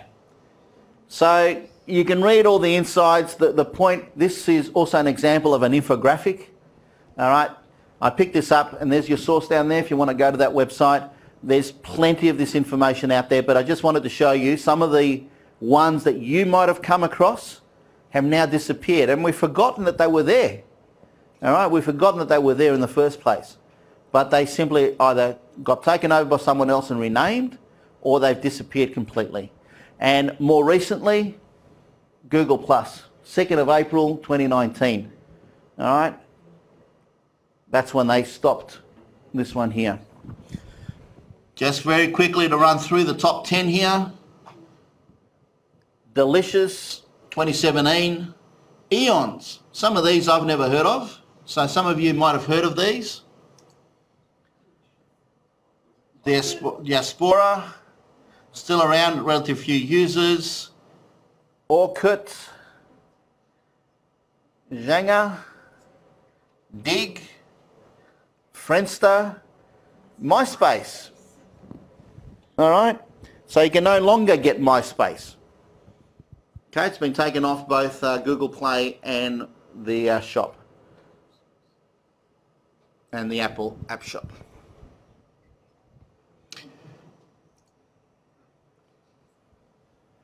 Okay, 5-minute break while we organise, because what we're going to do is we're going to do our little exercises, take our break while the person that's going to come and speak to us gets here. All right, but first we're going to do our exercises, and there's 3 little activities. We're still going to use the case study that we've had, which is the Dare Iced Coffee one, and we're going to look at suggest the most appropriate keywords that Dare Iced Coffee can use in their pay-per-click strategy. How would these different keywords competitors would use? All right. Now, remember what Dare has actually done. Yeah, what did we say that they'd done, which was very successful? They went and looked at commonly misspelt words. All right, so someone misspells a particular word, then Dare Iced Coffee comes up. That was one of their paid. So you don't always have to think inside the square, yeah? You got to think a little bit broader. So your person might know how to put the campaign in, but the brains behind the campaign should be you guys. All right? So you guys are the brains or the direction for the campaign. The person sitting behind the computer is executing on your will, all right, or your direction. This is what you guys are doing. Okay, so this one here, we'll get ourselves into our little groups again. All right, we don't need to have too many groups. So if we go from your line down, so every 3 or so lines, so you guys here, then yours there, maybe join this one, and this group here. Or you can join this one. You can join this one since you're by yourself there. And this is one group here. So what we'll do is, again, use your iPads, computers, or whatever you got in front of you. Start looking at some of the keywords for searching for Dare Iced Coffee. See what comes up. If any of their paid ads come up, that gives you an idea what you think appropriate words might be. And how do you determine appropriate words? Well, you try them yourself. All right, so you try yourself and see what sort of words would be appropriate for Dare Iced Coffee. Where do you find these appropriate words? Well, if you look at their website, you'll see what their website is saying. Okay, so those keywords that they've got highlighted on their website should be some of the words that if you use in a search, Dare Iced Coffee should come up. All right, so let's have 10 minutes on that one.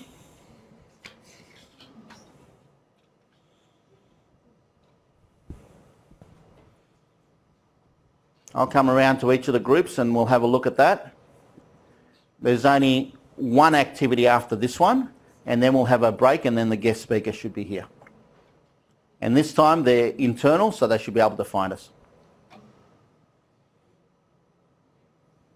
All right, so people online, feel free to go into a room and do this exercise. Can you still hear me online?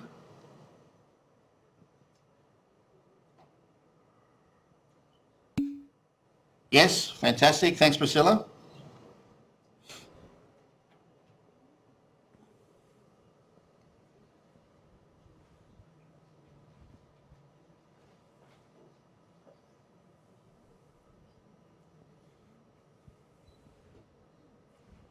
Okay, so the first thing to work out is who the competitors are as well.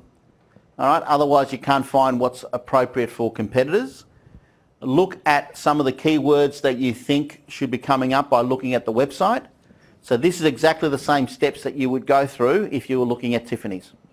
All right, so if you look at the website and it talks about a particular target, a particular type of product, a particular type of campaign that they're running, given the time of the year, for example, then you would expect if you type that, then you would come up with something in their paid ads or in the organic searches that you've got.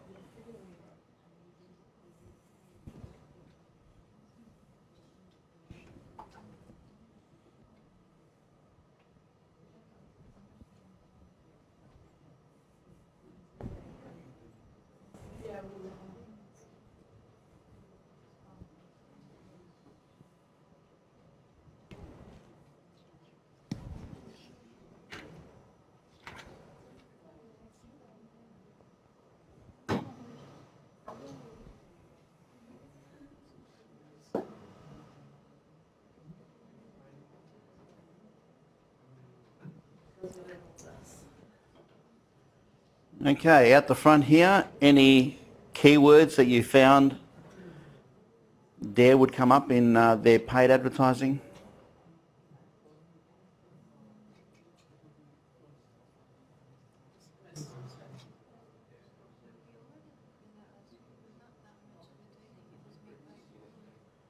Okay, so in terms of the paid advertising, because we're looking at organic results. So if you look at paid advertising, do you have any paid advertising for there?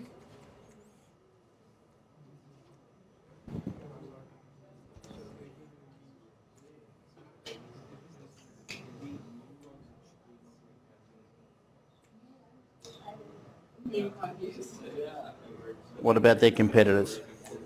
So what about Big M, for example? Big M is another brand of milk.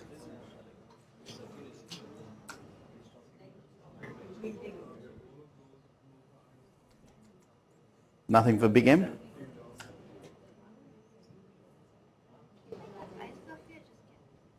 Sorry?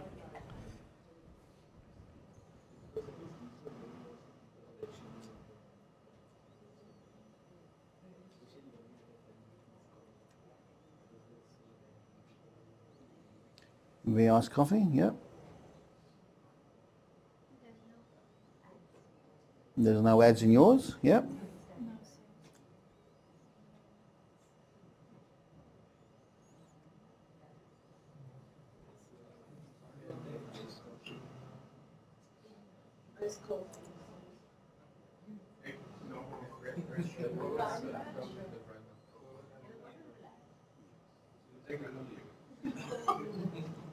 Okay, so all the ads that are coming up are coming across from Woolworths, as you can find there. Yeah? Anyone else find anything different?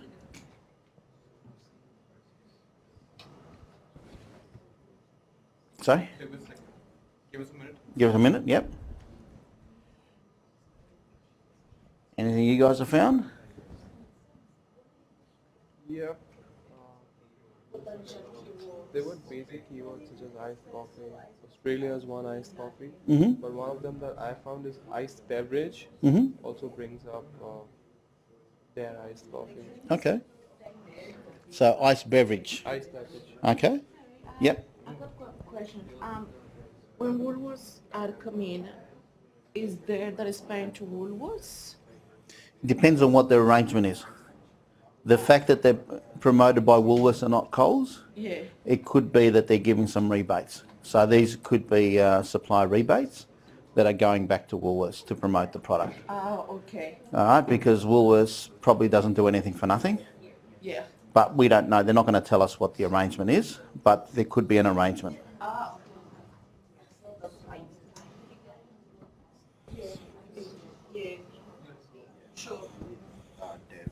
Okay, so one group has identified iced beverage as being the key word. Anyone else? Cold coffee? Yeah. Iced Coffee Australia? Yeah. Who have you found as competitors? Sorry? So there's barista. Barista Coffee? Yep. You have ice break. Ice Break? Yeah. They're complicated. Others found V. Yeah, it's been like in it. Supermarkets? Yeah, by supermarket, not Correct. by the actual website. Yep. It's more of the initiative have been taken by their distributor than like for the supermarket. Now, like I mentioned there, sometimes there's supplier rebates, all right, back to the supermarket. So you would give some money for them to promote your product because you don't actually want them coming to you. You want them going to the supermarket and buying the product because that's how your distribution model works.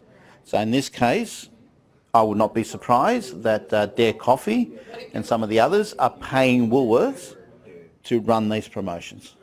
Yeah? Why only Woolworth? Why not Coles and Aldi? Is there Because Coles and more number of ice breaks?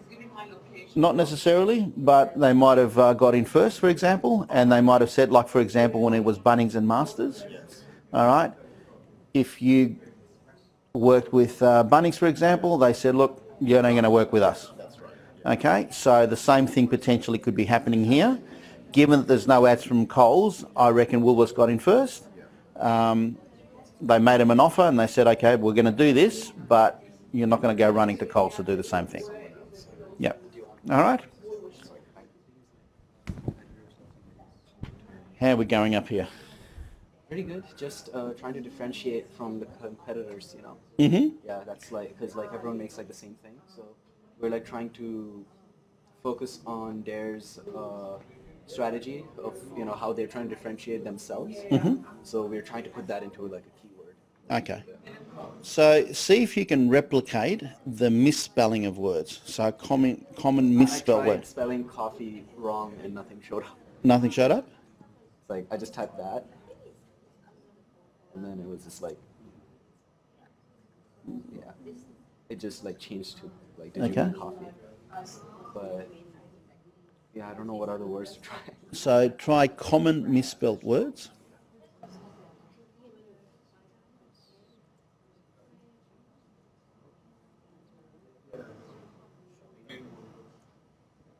Okay, we can try absence. Mm-hmm.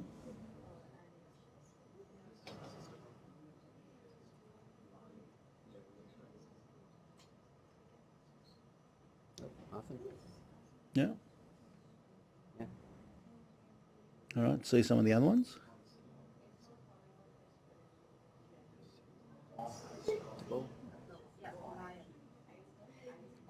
Does it have to do something with coffee or just any No. word is fine? They've identified some misspelt words. Could it be that it's a new laptop? But yeah, nothing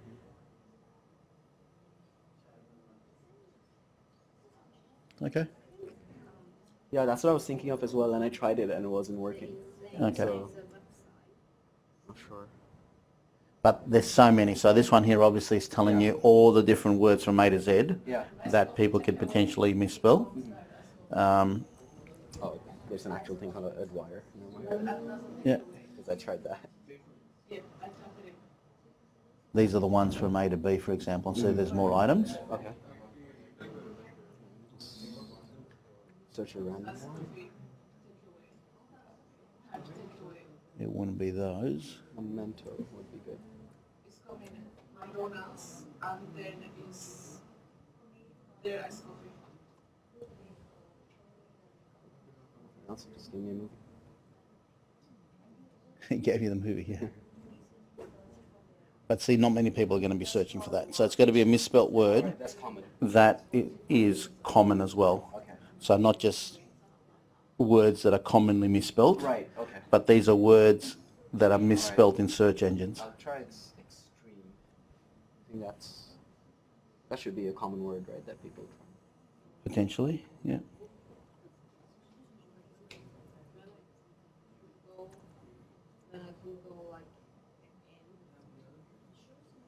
Yeah, that's the same. No.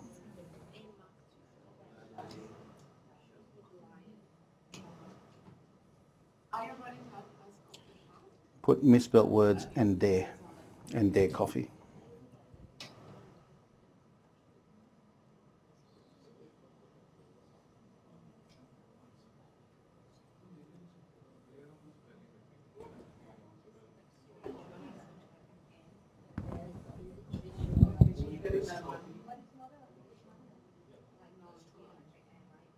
So that'll tell you.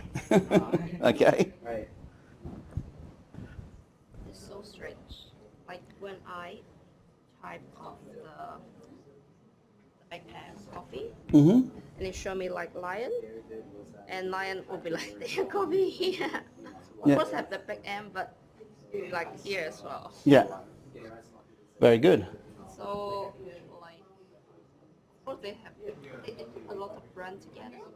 Like Yes. Lion. And that's not uncommon, all right, with different brands. So Procter & Gamble, for example, has multiple brands. So if you look on the back, you'll find Procter & Gamble's in a lot of your shampoos. All right. So, but they're just different brands. Yeah, but like and then like their coffee is on here. Yeah. Like, Well, that's to give you more choice or perceived choice, and you're still picking from the same company anyway. Yeah. All right, so it's good that we've been around to most groups, and what people have been able to identify is that a lot of the advertising that's happening for Dare is happening through third parties. So for example, Woolworths. Like I mentioned to some of the groups, it is unusual that a supermarket is simply going to do things for nothing, all right, and incur the cost.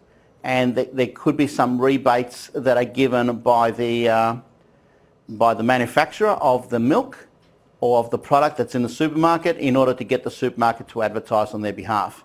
Because remember, the purpose is for the coffee to sell. And the coffee typically sells, the greatest volume of this particular product sells through the supermarkets, and therefore working together with the supermarket is obviously more appropriate than having ads taking them to the Dare website. All right? So again, you got to think, how am I selling to the customer? Am I selling directly from my website? No, I'm not. I'm selling through a physical shop, i.e. Woolworths, and therefore I'll come up with an arrangement with Woolworths. Now, some people also ask, why haven't they got the same thing with Coles? It could be part of the agreement that they had with Woolworths, that if they're working with them, they can't actually do the same thing with Coles. It could be an agreement that they've made with Woolworths. All right, any other information that anyone has come up? Did you find any of your misspelt words? No, there's an article there talking about how they're using misspelt words. 2013, the campaign probably is finished by now. All right, but there's something that indicates how they were clever, and they thought, okay, well, how can we be different? How can our coffee come up? We want to highlight something. We want to highlight our tagline. Dare to be different. And how are we different? Well, we're different because we're going out and picking up on all the misspelt words and getting them to come up with our brand. So it was part of a brand awareness type exercise. They weren't trying to sell to the customer. Okay, they weren't trying to sell the customer in that particular campaign. Whereas now you see that a lot of their paid ads are coming from Woolworths. Okay? Now, in terms of the competitors, are you finding any competitors having any paid ads? Do you find anyone? All right. Now, some of the brands that you consider potentially to be competitors could be part of the same stable. Do we understand that term? Sorry? Part of the lion, yeah. So, for example, when you're talking about Big M, that's another one of their brands, yeah. So you've got a stable of brands that they potentially would put out there, and then at least you've got some selection, but you're still buying from the company. All right, so we'll move on. Any questions on that one? If you do the same thing for Tiffany's, you're more likely to come up with ads. All right, I would expect that you would come up with ads, and then you can analyse how good those ads are.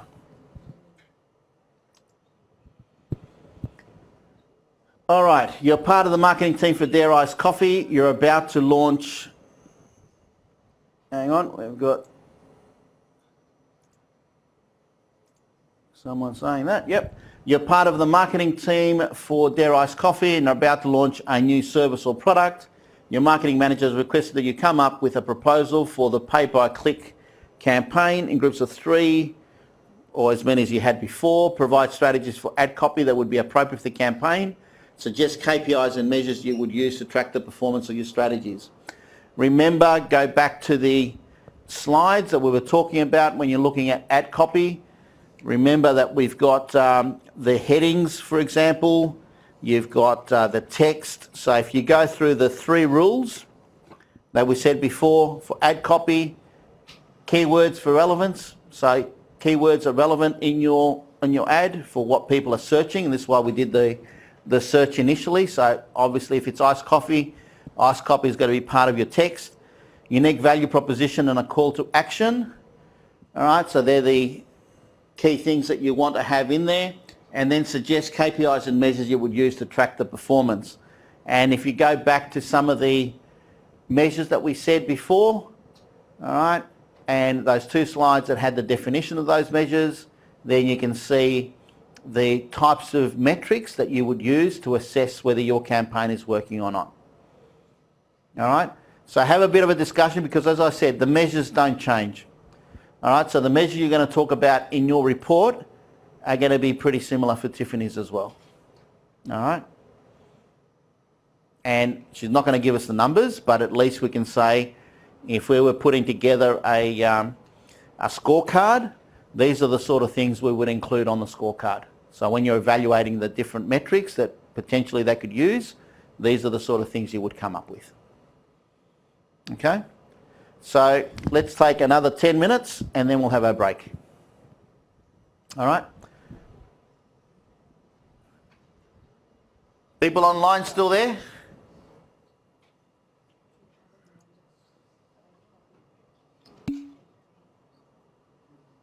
Thanks, Monica.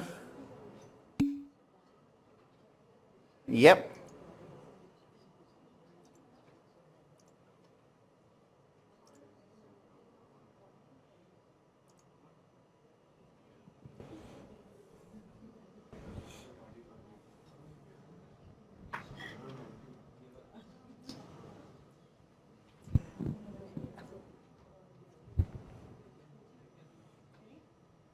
Yep. Yes. So location could be something that you would use as your ad. All right. So you would limit the location to wherever you wanted. So. Correct. Yep. Yep. So you can have your ad appearing. Yeah. So that would be an ad extension that you would add. All right, so you can add an extension to the ad where you've got a call to action number that is only valid for Victoria, for example, and the ad only appearing in Victoria. Okay, so you don't have to have a national number.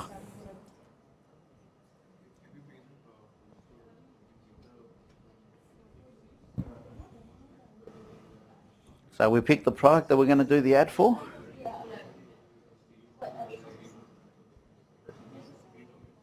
You're about to launch a new service or product.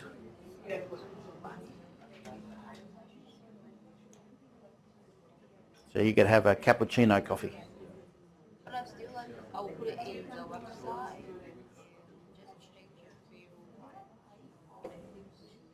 But what about your pay-per-click ad? So what ad would you have? So this one here is those 3 lines that you see when you search for something. So if, say you did the cappuccino that I mentioned, just making it up. So if someone was searching for cappuccino coffee, then you want your paid ad coming up. A new hot cappuccino in a bottle, right? Just shake and drink. And maybe it's got something that heats it up when you shake it. I don't know, have you seen those ones in the can, which heats up the coffee? Yeah. Once you open it, it releases something and actually heats it up. So that could be something that you have in your ad. All right. And then you can say, to purchase this new product, go to your local Woolworths supermarket. All right. So just think of the things that you would have in the ad. So keyword relevance, so cappuccino coffee. All right. Then you've got the next bit, which is the actual content of the ad itself. All right. Any ad extensions you want to put in there, da-da-da. And then you have your call to action as well.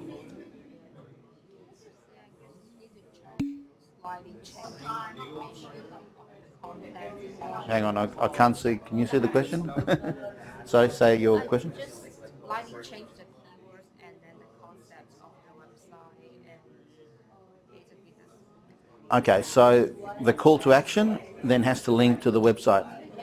Okay, so the call to action could be to a location guide for your local supermarket. Doesn't have to be your website. All right, find your local Woolworths supermarket by clicking here. So remember that when you're doing an ad and you're not selling the product directly, there's no point just taking them to your website because that's not going to tell them anything. All right. So if you're going to have an ad, you're going to push them towards the supermarket because if they sell more, they're going to buy more from you. Yeah? Let's see what the question was.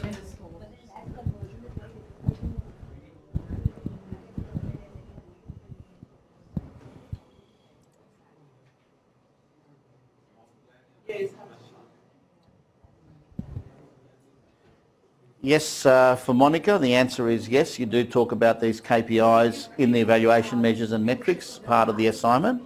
So these will be the types of metrics that you would consider, and you've got to pick the ones that you feel are appropriate when assessing the Tiffany's case. Doesn't mean you're going to go to the shop.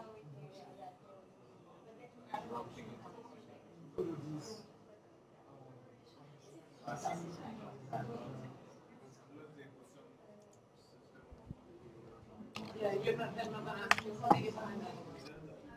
But I think if you create, unless we get the complete, that would be like yeah, because my always your sources of stories, your beliefs, so how do you do this? Mostly it's supposed to check on that.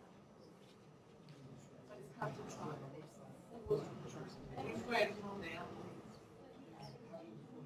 Okay, so you should now be reinforcing in your mind what these KPIs and metrics are that you would include for this new product. All right, so you've got to come up, of course, with your marketing objective. So if your marketing objective is awareness, then yes, you might take them to your website. If your marketing objective is something else, then a different metric might be used. All right, so if you wanted to collect information and you wanted to have a collection of emails, then your metric might be that. But the first case is to see how many impressions you get versus number of clicks per impression. So clicks per impression is obviously a key metric you would use in any of these campaigns.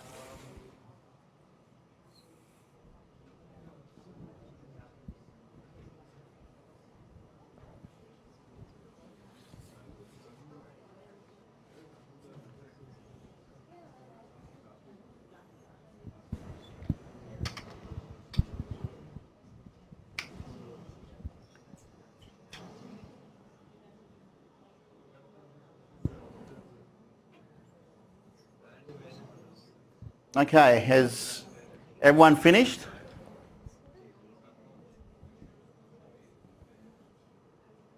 All right, so let's, we didn't hear from the group down the bottom here before. So what's your new product or service? What we thought about was that if we're giving out a campaign, if we're giving out an advertisement in AdWords, so first of all, I think we want a broad match for our particular, this thing, like for iced what's coffee your product? also, the Dead Iced Coffee. Okay, so you've been asked to launch a new service or product. Oh, we didn't see that. Okay, all right. We just did it for the existing products. Okay, so say you're launching a new product, yep. So you would look for a broad match, yep. New product can be, what do you say? New product. Doesn't matter, just call it a new product, New yep. product can be a product X maybe, Yep. and we can give keywords based on like a broad keyword that's supposed to be on like certain locations. For example, certain states might have two cities, and in Okay. certain cities, certain type of coffee might be preferred. Yep. So XY might be preferred in city A, and XZ might be preferred in city B. So we should arrange our campaign accordingly to the city we are in, and the timing. So That would be how you evaluate. Yeah. Remember, in all this copy, 3 things. All right, keyword relevance is one. Then the second one is the unique value proposition. So what is it that's gonna attract them to yours? We mentioned about the hot cappuccino. Just shake the drink and it warms up itself. Yeah. All right. And the last one is which one? the location and time based. So people might not drink coffee or some kind of consumable item during the night or day. So the Okay, ad should so be all placed- those things are part of the unique value proposition and also your keyword relevance. And the last one, like I mentioned before, is the call to action. All right, so you got to work out what you want them to do. Now, in this case, you're not selling this coffee directly. All right, so you might have an ad extension that actually takes them to a store locator for Woolworths, if that's how you're going to sell your coffee. All right? Or if you're going to sell them through vending machines, you might have the closest vending machine to you. Depends. So think outside the box when you're thinking about this. But these are the sort of things, as I mentioned before, you evaluate when you're looking at paid ads by Tiffany's. Any other ideas from anyone else? Any other great products that people have come up with? Yep.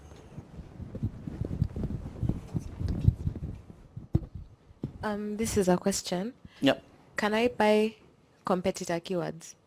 For example, You can buy any keyword you want. yeah, because like their iced coffee have not bought for their own keywords. Like if I search for there, then I don't see an ad. So if I were maybe barista, then someone searches for there, and I bought for barista, and it came up. Isn't that an opportunity for me to change their mind to buy my product since they're in that set of mind? Yep. So keywords that are available will come up, and when you go to AdWords, you can evaluate which keywords are appropriate for you, and you can buy those appropriate keywords. Typically, the keywords are not bought forever. All right. So what you would have, and there'd be also limitations. So would they come up on an exact search? Remember, when a search comes up, it's not just your product that comes up. So for that same keyword, there could be 7 paid search ads that typically come up. All right, up to 7 that can come up. So you can buy the keyword, someone else can buy the keyword. You might have different restrictions. Your copy, of course, is going to be different. So you can still buy that keyword. It's not I bought it and no one else can touch it. Otherwise, that run out of words. All right. All right, so let's take a break because our speaker will be here shortly. Let's be back in class by 10 past, please. 10 past 12, and the speaker will be ready then to present.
We also thought about in the advertisement URLs for what store is sending the iced coffee. But like how is like what is the conversion rate? So for example, if I go to the Woolworths website, but I don't buy the coffee over there. Your conversion rate is whatever you've set. So for example, if your conversion, you're not talking about buying. Conversion, don't relate conversion to buying. Okay. It's whatever you want them to Okay, do. so if the information, giving out information is the conversion, then that's the point that we're looking for. Yeah. So if, for example, is click on the store locator, and that's your conversion, they click on the store locator. All right, and they search for the closest Woolworths store. All right, so conversion isn't always related to sales. And even for the convenience stores that has dead coffee, you give that URL as well, like for locators for the nearest convenience store. So you need to define what the conversion is. Yeah? So not always sales, because they can't buy your coffee from the website. Yeah. Okay. One more question. I forgot. Just let me think about it. I kind of forgot No, the that's question. right. I'll just come back to you. Okay, no worries.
Hi, gentlemen, who I am?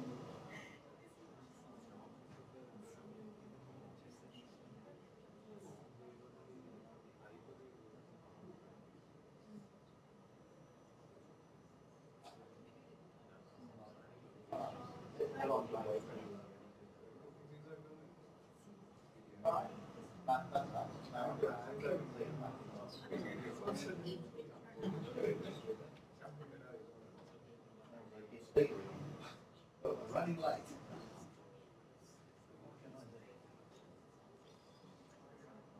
At least your teacher's coming. So.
For the assignment, if you were to cite Tessa from TNC, is it possible? If you Were to like cite Tessa, the person who came to present that day, want to excite. cite a guest Site. yeah, guest lecturer if that's possible. You can cite in the assignment. Yeah, you can have it as a guest speaker. So that day we I took some terms and notes from Tessa from Tiffany and Co. You know the questions and answers that I give you? Yeah. You can cite that. Yeah. On the website, I've included the question and answer with the responses you gave us, or any notes that you took. So you can cite that as well. Alright? So, but don't say this is correct because you said it. Alright? If something is showing that it's different, then obviously you say the speaker said, but on the website we found that this is something different. I'm just using her points and backing up those points with our candles and all that. Yes? So I'm just supporting those points. So I just need her. So you either support the points, or you might say the points are not quite right, and we feel that based on what we've discovered, the target market is something else. Yeah. Okay. Most of the units are the same.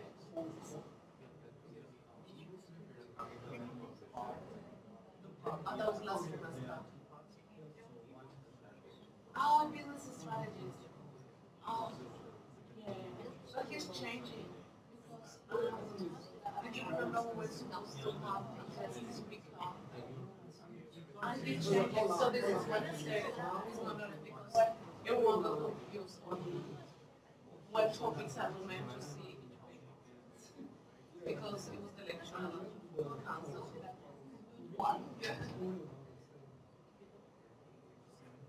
No, and we don't know so far when.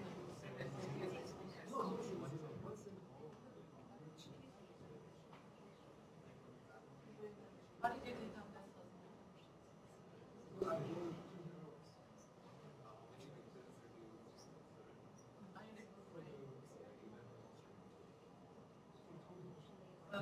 I did analysis. Not math, you think? Yeah, you know what? The growth in China, market,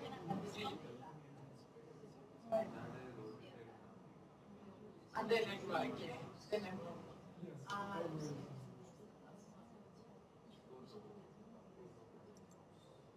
no, I explained my problem.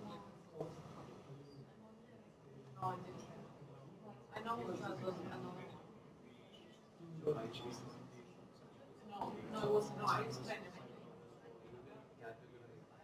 Yeah, I did it.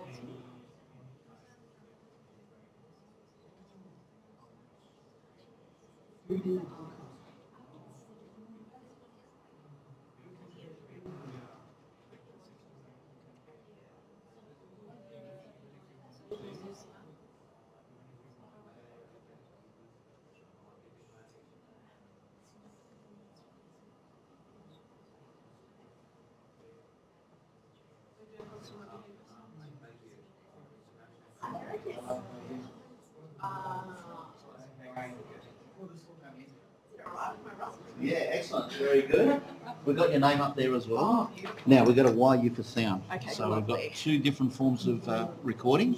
One is this blackboard thing. Beautiful. And then we've got this one here, which is a classroom one. So we've got two speakers. Now you've got one of those.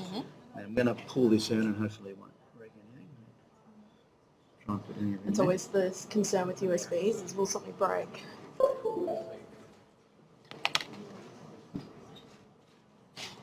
So what I'll do is I'll stop sharing that one.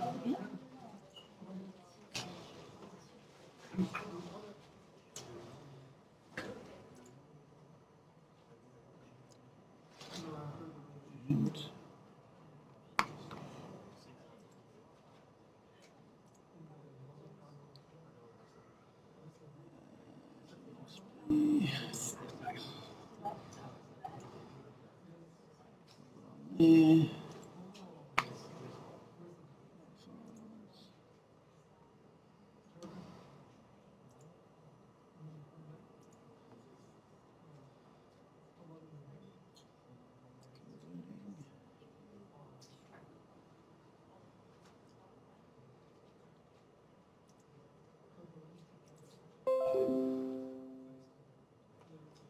So this can be safely removed. Thank you.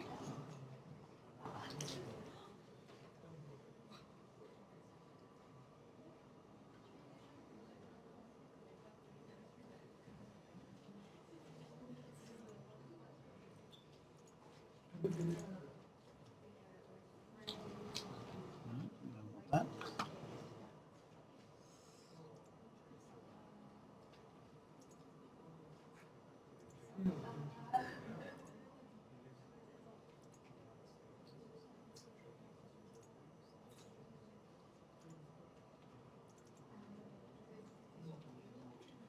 Brilliant.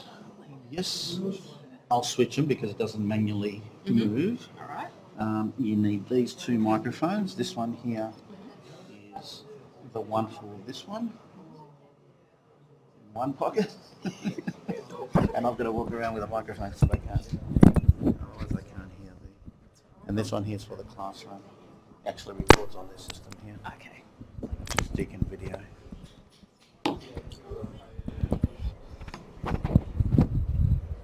So I've briefly already spoken about your save some time. I'll just say Gemma's now here. Great.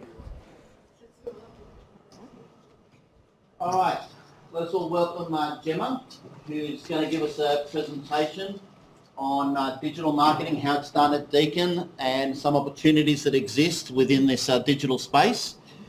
Gemma is the Head of Performance Growth here at the university. All right. Over to you, Gemma. Wonderful. So as Terry mentioned, I'm Head of Performance and Growth at Deakin University. So how do you want me to do? I need to. Yeah, next one. So you can move around if you want. Great. So what does that actually mean? It's a question everyone asks me. So in terms of my title and what it means is that my title is designed to reflect the purpose of what I do within the division. And my purpose is to actually grow our amount of domestic student enrolment. So at Deakin we have a different division that manages our international student enrolments. I'm responsible for domestic. As a marketing division, we've got two main goals. We're responsible for growing and managing the brand, and we're responsible for making sure that we hit our student acquisition numbers. So we've got a head of brand who manages the first. I'm in charge of the second component. So that means I often work with other divisions across our marketing team and across the university to put in place initiatives in order to help facilitate that and make that happen. In terms of a day-to-day basis though, I'm responsible for all of our data-driven marketing and data-driven advertising disciplines. So there is 3 core units or teams that sit within my part of the division, and they're responsible for strategy and insights. They're responsible for media buying. So we actually do a lot of our media buying in-house. We do have a media agency relationship. They do a number of buying for us, but we do all of our paid search advertising in-house. We do our programmatic in-house. We also do our social media advertising in-house as well. And thirdly, also marketing automation. So that encompasses both CRM management, but also Marketo, which is our marketing automation platform. So a lot of that's email, but it's also SMS and quite sophisticated nurture journeys as well. So in terms of what I'm going to talk through today, next one. I'm just going to do ultimately a little bit of a rant around some of the key trends and topics that we're seeing from a digital marketing perspective, but then I'm also going to give plenty of time afterwards for a bit of a career FAQ if anyone's got any questions, talk a little bit about some of my experience, and I don't know, whatever burning question you've got in your back of your mind, I'm happy to answer or share my perspective on. So in terms of the 3 key topics I'm going to talk through today is the idea that digital's dead, so long live digital, that ultimately today we're all experience makers, that is the role of the marketer, but also the importance of automation and tech enablement in a marketing division as well. So getting started with why digital is dead, but in the same vein, not dead as well. So if we look at my, sorry, just trying to multitask. Next one. Yeah, let's skip ahead too. So this is kind of a bit of a summary of the roles and responsibilities I've had throughout my career. You'll notice that the word digital features pretty heavily. Like generally speaking, I've been working in the market for about 10 years full time now, and 8 of those years have been spent in digital. My last role doesn't have digital in it. We used to have a director of digital marketing. We used to have a digital marketing department. We don't anymore. And that's becoming increasingly common. You're increasingly seeing the word digital and digital marketing teams fall out of the vernacular and fall out of the structure and teams. That doesn't mean those skill sets aren't desirable. It doesn't mean that there aren't still marketing teams that don't still have that title. But there's been a change in how we think about digital. Digital's not new anymore. Digital's everywhere. It's on every platform. Every user, every customer experiences it. So the whole idea that that can only be pulled aside and serviced by one particular department, that only one particular department knows how that works, is kind of an old way of thinking. So instead, we have teams like social media sit within our brand team. We've got different consultants and specialists who work on digital systems sitting within other teams, and we no longer refer to digital marketing as a team or requiring a specific role because it's everyone's role, everyone's got a responsibility there. Instead, often where areas like mine are starting to focus is on what we're calling the discipline of data-driven marketing, which is more about tech enablement, using things like AI, working with data scientists and managing our tech stack in order to enable marketing. So that's the trend that we're starting to see come through. That's not the current state, I should say, with every single marketing department. You definitely do see the title of digital and heads of digital still floating around, but I can't imagine that that's going to be the case for too much longer. And one of the other reasons for that is that things that used to be considered as above the line or truly traditional aren't going to be that for very much longer. So in the US, $84 billion is spent on TV a year. How they buy a lot of that is in upfront negotiations. So they work directly with the different networks. They say, I'm going to buy a Super Bowl spot, I'm going to do this, I'm going to do that. And anything that's not sold throughout the year tends to get sold in spot placements. The problem with that is that you buy a TV show. You're not buying an audience. And as a marketer, I don't always want to target everyone. So for me, in the context of a university, I don't want to advertise to current students. I want to advertise to prospective students. So if I'm buying a TV ad, I'm talking to everyone, which might make sense perhaps for a brand play or for particular programs, but most of the time, I'm just trying to target a particular type of person. TV doesn't let me do that currently. So what's happening is because we've got these crazy new things called smart TVs that more and more people are owning, they're plugged into the mainframe. That means that I can start to understand that if someone's watching a program, I don't have to buy them based upon the fact they're watching that program. I can buy them based on the fact of their household income, their gender, whether they're in market for something, based upon their previous behaviour online. We're increasingly able to stitch all of that together, but increasingly because it's online, my team can buy it. I don't have to go through a media agency to do that anymore. So these are the types of disruptions we're starting to see. This is where we're starting to increasingly talk about programmatic and addressable TV, and we're talking about it for a lot of more traditional formats as well, which is where if previously a media team, like a TV buying team, might have been thought about as a traditional marketing team, they're not anymore. They're a digital marketing team. So this is where, again, you're seeing that lack of the use of word digital because everything's kind of digital and online these days anyway. So in my day-to-day job, these are the types of two things that I'm looking at. So firstly, I'm looking at creative.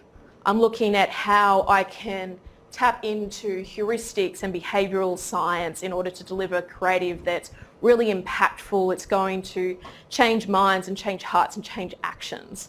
But I'm also looking at propensity models. And by propensity models, I'm looking at what is the likelihood of someone to convert so that I can take those types of models, put them into my media buying platforms so they can make better bidding decisions, so that I can hand them over to our sales team so they can go, I'm going to chase this person, but I'm not going to chase that person, so they can make those types of decisions. But the first thing I need in order to do those models is I need data structure, I need data hygiene, I need to look at the models, and ultimately I need to work with the data scientists in order to do that. So as a marketer, I'm switching between those two things, often talking about one in one meeting, half an hour later, talking about the other one the next meeting. And that's what my day-to-day looks like.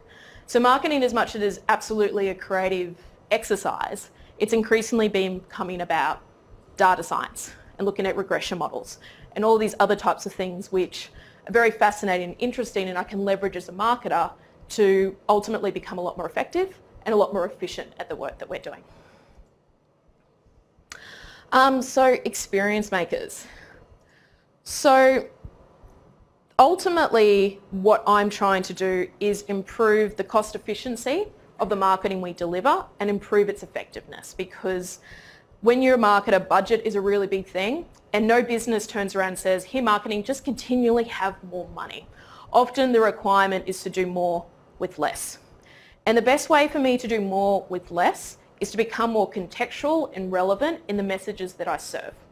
So the more I can deliver the right message to the right person at the right time, the better experience them as an individual will have and the better results we will get. Now, ideally what that looks like is understanding who someone is the moment they're come in the door and they've shown interest, through to their experience of buying the product, through to their experience of the actual product itself, which ends up generating loyalty and positive word of mouth and sort of kicks off another cycle. But part of that is understanding who someone is at a particular point in time. The reality is that the message that I want to serve to someone who's just showing initial interest is very different to the message I want to serve someone when they're ready to buy. One message is more about, hey, this is why we're amazing and this is why this is a good choice. The other message is going to be more, buy now, don't miss out, or you'll be disadvantaged somehow. So I want to deliver two different messages, but it might be the same person on the website. So I spend a lot of time trying to understand at that moment in time who that person on the homepage is. If that person is on our homepage, are they at the start of the buying cycle? Are they at the end? Which product are they looking at? What do I need to say at that moment in time in order to become most effective? And how do I deliver that accurately? So this is again where data is becoming really important from a marketing perspective, but increasingly we're starting to think of ourselves as experience makers, because I want to make sure that experience that I'm delivering is consistent across all of the channels. There's no point in me sending someone an email that says, you know, ready to apply, here's all the information you need, and then them going to the homepage and then it's got a general brand message. I want to make sure that that's consistent, whether it's advertising, email, web. If they're talking to someone on the phone, I want that person to know exactly who they are and make sure it's a continuation of that exact same topic. However, in order to do that, I need to stitch data together. I've got to understand what that experience is and better understand who those people are as well. So this is when we talk about marketing, increasingly, particularly with someone who works in the data-driven area, we're talking about being experience makers and how we create those experiences and how we deliver those experiences using data as well. Yep, I think, which is kind of, this is a very rough schematic, but we spent a lot of time drawing things out. Going, if someone is this person, say this, if someone is that, say that, and figuring out at the end of the day how we actually all stitch that together in a database. We did a massive 18-month project on this, and we've only just put the fundamentals in place as well. So next slide. And then the last thing I'm just going to talk about is automation and tech enablement. So if we just go to the next slide, this is a bit of a snapshot as to the technology we use within the Deakin marketing department. This is intentionally a little bit out of date because this is quite, you know, important IP for us as a business. This has expanded and changed since then. But as a marketer, these are all the things within my toolkit that we need to leverage and know how to use and know how to configure in order to deliver our marketing in a modern marketing department. So what I expect of any of my team is that they understand how all of this tech works and how they can use it when they're looking at a campaign, how they can use it to optimize a campaign. But we also hire a lot of team of specialists who just work on particular technology systems in order to make sure we're getting the most out of them. So I've got people who've done advertising degrees and just sit there programming marketing automation tools day in, day out.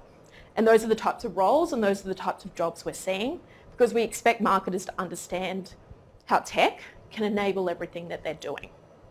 So example of that, because this is kind of the area where I in particular get quite excited about, because there is so much cool stuff happening in MarTech and ad tech. I was at a conference the other day where they showed us, I'm not sure if you guys use Google Analytics or play around with that at all. No. So Google Analytics is ultimately a dashboard for web. So it shows you who's coming into your site, which pages they're interacting with, if they're bouncing and exiting. We use a version of that called Adobe Analytics, which is a little bit more enterprise. They showed us a sneak peek of a new feature which will look at a chart, you hit a button, and then it'll generate commentary on it. So it's written a report for you. That's really cool. There's a heap of really amazing stuff that's happening around how information can be processed and presented back to marketing teams so that they can use that data a lot more efficiently. We also saw a demo of a product that can be used for teams managing emails as well. So they're getting the emails in, and as a sales team, every time you have to respond to an email, you've got to think about what's the most compelling way that I can communicate with this person in order to convince them to convert. There is a new piece of AI that will look at all of that information, analyse all of the past interactions with previous customers, and write the email. And so that they just have to add a couple of edits and hit done. And those are the type of really cool and interesting things we're seeing when it comes to AI, and we're seeing in terms of tech enablement that kind of helps marketers and people who work in advertising do their job a lot more effectively. And I think this is the thing, as people coming into the marketing industry, or if you're currently working in it, you kind of need to understand what's going on in this space, like what's the type of tech that's happening, how it's changing the nature of the roles, how it's changing what we can do both from an internal processing perspective, but also in terms of making the messages we deliver a lot more effective. I'd recommend paying attention to companies like Adobe, Oracle, and Salesforce. They're doing some really cool stuff, and it's ultimately aimed at marketing teams. That's who the audience is. So they're trying to make their lives a lot better. And there's ultimately a bit of an arms race that's happening in certain categories of marketing where everyone's just going buying up a heap of tech. And that's not IT teams. Those are marketing teams. So I spend a lot of time looking at tech, understanding if it can play a role, understanding how I kind of plug it all in together, how long that's going to take, if that's going to have a return on investment, and how we're ultimately going to use it as well.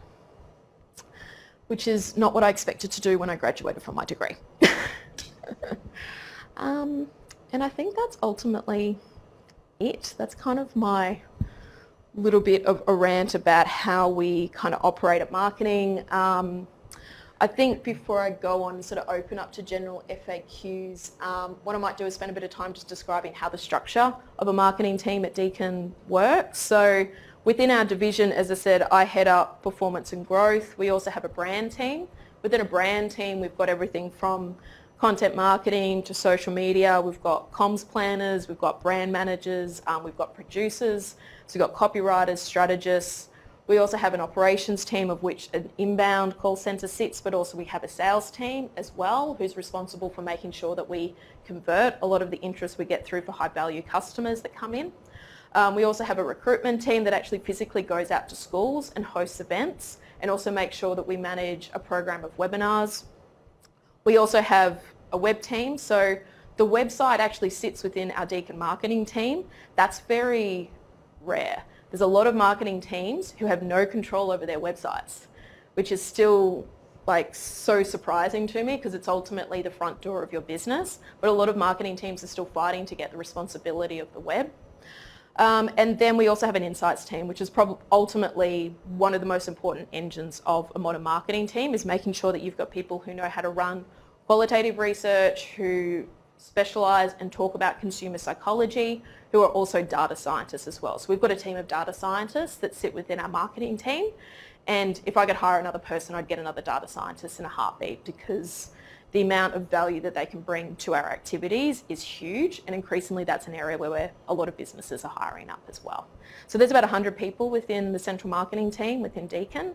That's a pretty big structure in some ways, but we do a lot of stuff ourselves. So traditionally we used to engage our advertising agency to write copy and do design. We do that ourselves in-house now. We will run a campaign from a comms plan and ideation through to delivery, 100% ourselves in-house. We recently ran one of our most effective campaigns without engaging with any agencies. Our agencies don't love that because it's a little bit less money for them, but enables us to move a lot faster and do so cost effectively, and that's what a lot of marketing teams are doing. So that's where we're actually seeing a lot of marketing teams growing, because they're sitting back going, why should I outsource this when I can do it ourselves in-house? We can do it more effectively, although the agencies would say, can you really do it more effectively? In some cases they probably can't, but in our case we're pretty confident in the capability we've built up, and we're able to do it all ourselves in-house as well. So I think that's kind of an interesting thing we're seeing with a lot of marketing teams growing in size. Some of them are growing and then changing their mind and bringing vendors back in and sort of retracting the size of their team. But for us, that's where we've invested a lot in different skill sets and specialties. I think we've got like 10 copywriters within the division, like writing copy for advertising, emails, for the website. There's been a huge investment in that. We've got multiple designers, we've got an animator. That's very different to how other marketing teams operate, but because we do things in-house, that's the reason we're that big, and that's the reason we have those skill sets as well, because we pride ourselves on our agility and ability to get things to market quickly and optimise that, and that's the type of structure you need when you've got that model and way of working as well. Cool. I'm quite happy to open up to questions now.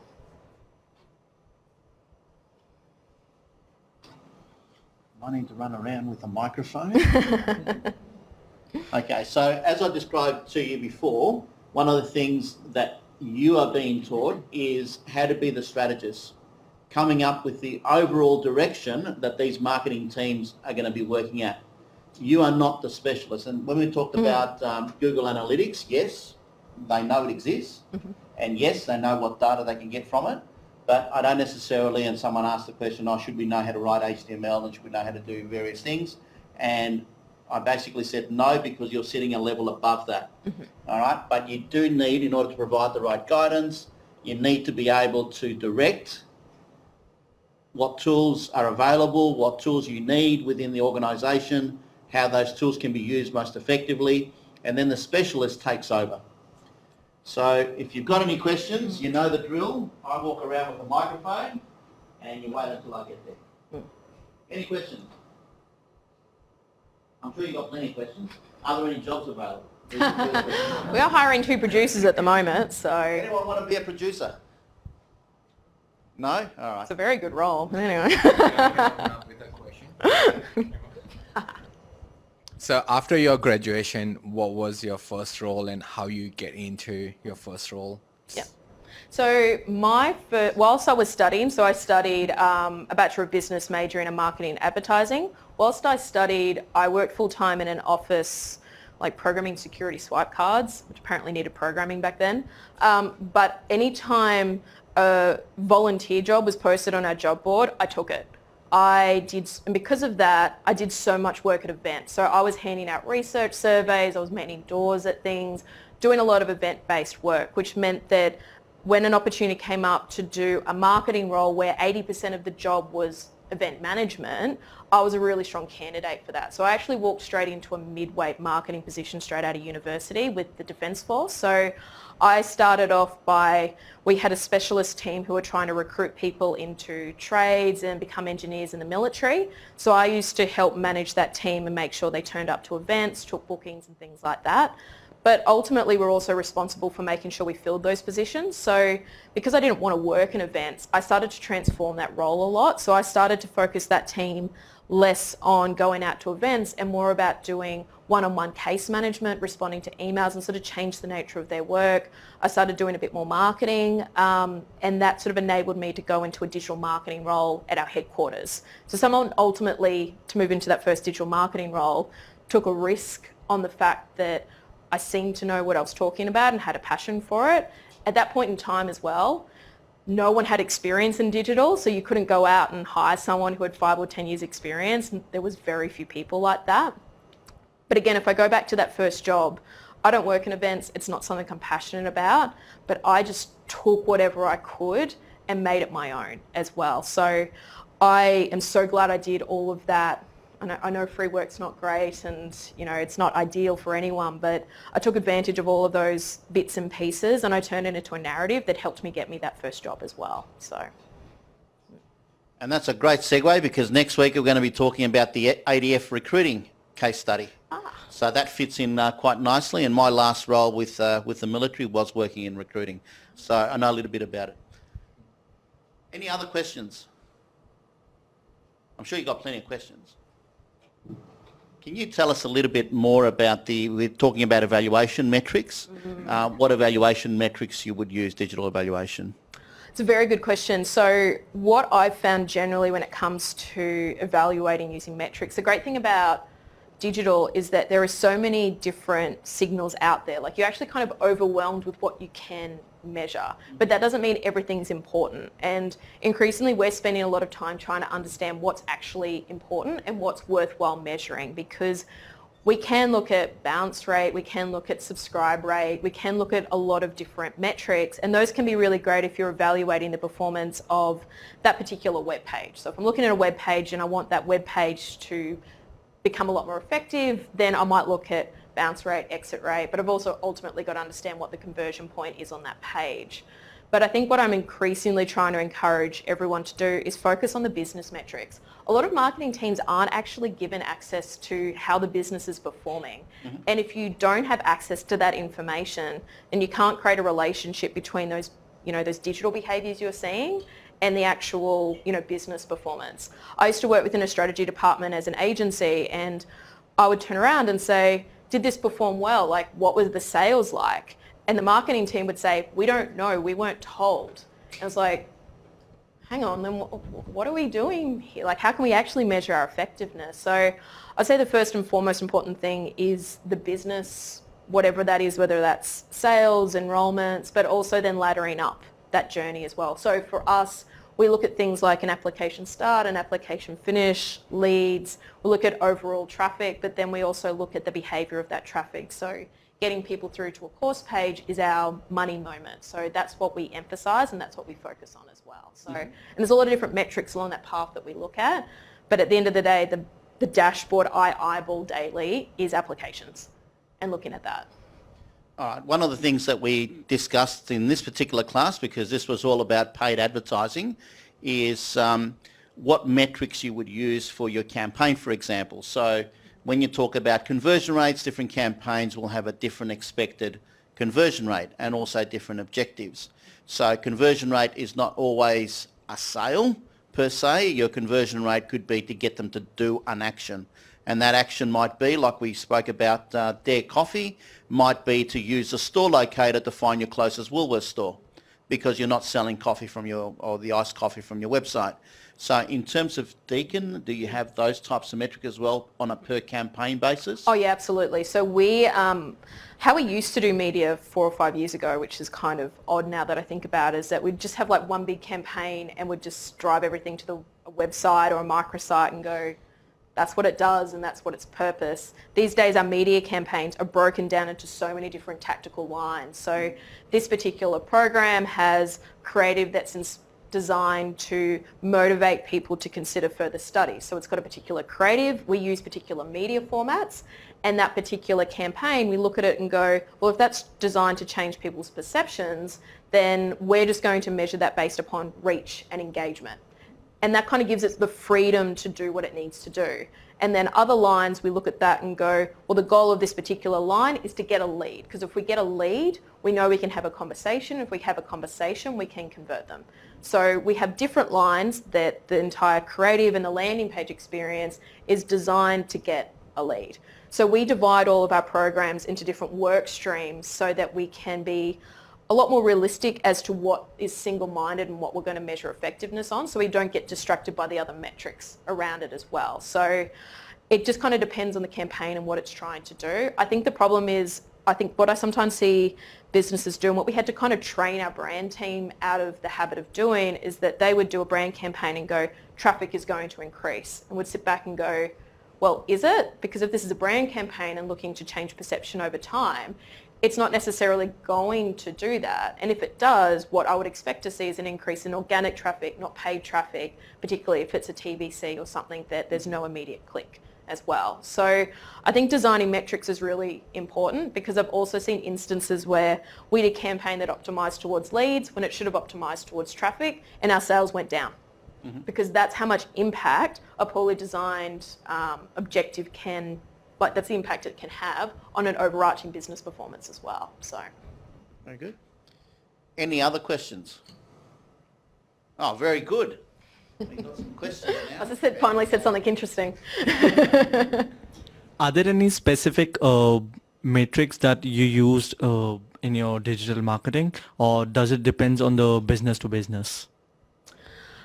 It definitely does depend on business to business. So one thing about education is that a lot of the research is done online. The difference is for school leavers, they don't tend to go online as much as other cohorts, but that does mean we've got this whole world of digital metrics that we can use. When I talk to other marketers, so I've done work with automotive and aviation and like food and grocery. And when you talk to food and grocery, for them, there's less things that they can measure because you don't go to Campbell Soup's website.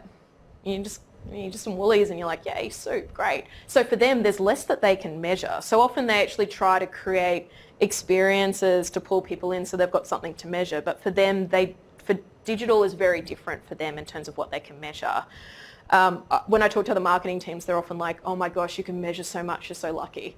And it creates a different problem because then we have to wade through the noise and decide what's important. But yeah, look, for us, the big thing is looking at the engagement with the website. But the first thing we ultimately look at besides our business metrics is engagement with our sales team. So I'm really interested in inbound calls, inbound live chats, inbound emails, and then all the effectiveness of the outbound effort we do, because if that website is performing to the best of its ability, then people are contacting us and having quality conversations. So I look at a lot of different metrics. Yeah, like I was wondering, as somebody who wants to get into digital marketing like in the future and doesn't really have any like real experience in field, would you say like, are there like any like specific like barrier to entries for, you know, somebody who wants to get into it but doesn't really have any experience in it, you know? I think that there's no reason why you can't get experience in it. Start a website. You know, there's a lot of stuff you can do at very little cost these days to promote your own brand as well. So one of the most impressive things I've ever seen anyone do, we were hiring a role for an email specialist, and the person who ended up getting that role didn't have a lot of years of experience. They had been doing a little bit in digital but not a lot, and this role was quite relatively senior as well. So I was on Facebook and then I got an ad, and that ad said, Gemma, you need to see this resume. And I clicked onto it, and then there was a whole website with someone's resume. And at the very end, it was lead gated as well, which was just like, oh, this isn't just a website. This is a thoughtful website that made me give them my email address, and then I got a follow-up email. It was extremely slick. It's one of the most impressive things I've ever seen anyone do. I've never seen anyone else do it, by the way. It's not like everyone's doing this. And that person got the job, and they got a job that they weren't qualified for. But I looked at that and went, that person's smart and that person's going to learn. So when it comes to digital, it's changing constantly. So the number one thing I look for is this person switched on and are they going to learn? Because if they come in and then they think they're going to stop learning, they shouldn't work in digital because it's changing so much constantly. So, and when I talk to other people, particularly when it comes to those grad and more junior roles or those first roles for people, we're looking for aptitude because we're going to have to train you as well, because the tech is so specialised that we know we're going to have to do that anyway, and most of us accept that as well. Hopefully that helps. Okay, any other questions? Because we've got someone that's come on and decided to change our slides. Oh yeah, and that's ultimately just a little bit of my resume as well. So I've worked both agency side and client side throughout my time. Do both. It's worth doing both. Okay, while I'm walking up there, there's another question at the back. When you're looking at getting into some of the mechanics, there's also a lot of free resources on the web. So the Google Analytics Academy runs free courses. So you can go on there and do how to use Google Analytics, for example, and it takes you through a course, gives you a little certificate at the end of it once you complete the course. So if you want to get into the mechanics, like we said, this course is not about the mechanics, but if you want to, and that's where you're heading, you want to be the Google Analytics expert, for example, then you can do those free courses that are on there. Yep. There's also people running courses in TAFE colleges, etc., that will teach you specifically about how to be hands-on with some of the tools that we're mentioning. Next question. Hi. I want to know that what basic skills or knowledge does a marketer need to work effectively in a marketing team, because a marketing team has different departments such as planning, designing, optimizing. So I was copywriter once, and I found it very difficult working with designers because sometimes I feel like I don't speak their language. So I really want to know. No one knows how to solve that. Oh, look, I think to the point you said yourself is that there are so many skill sets within a modern marketing team. So when you say you want to get in marketing, it depends on what that means. As I said, we've got 10 copywriters. I would argue all of them work within marketing. But if you're aspiring towards, let's say, a marketing manager role, so someone who's actually making decisions about the brand and the marketing advertising structure itself and the strategy, best way to get into that, it's something like a producer role, honestly, or an account manager role, because for me, and I'll explain a little bit better, is that we have a number of digital producers within my team, and what they're responsible for is working with multiple specialists in order to string everything together to deliver an effective campaign.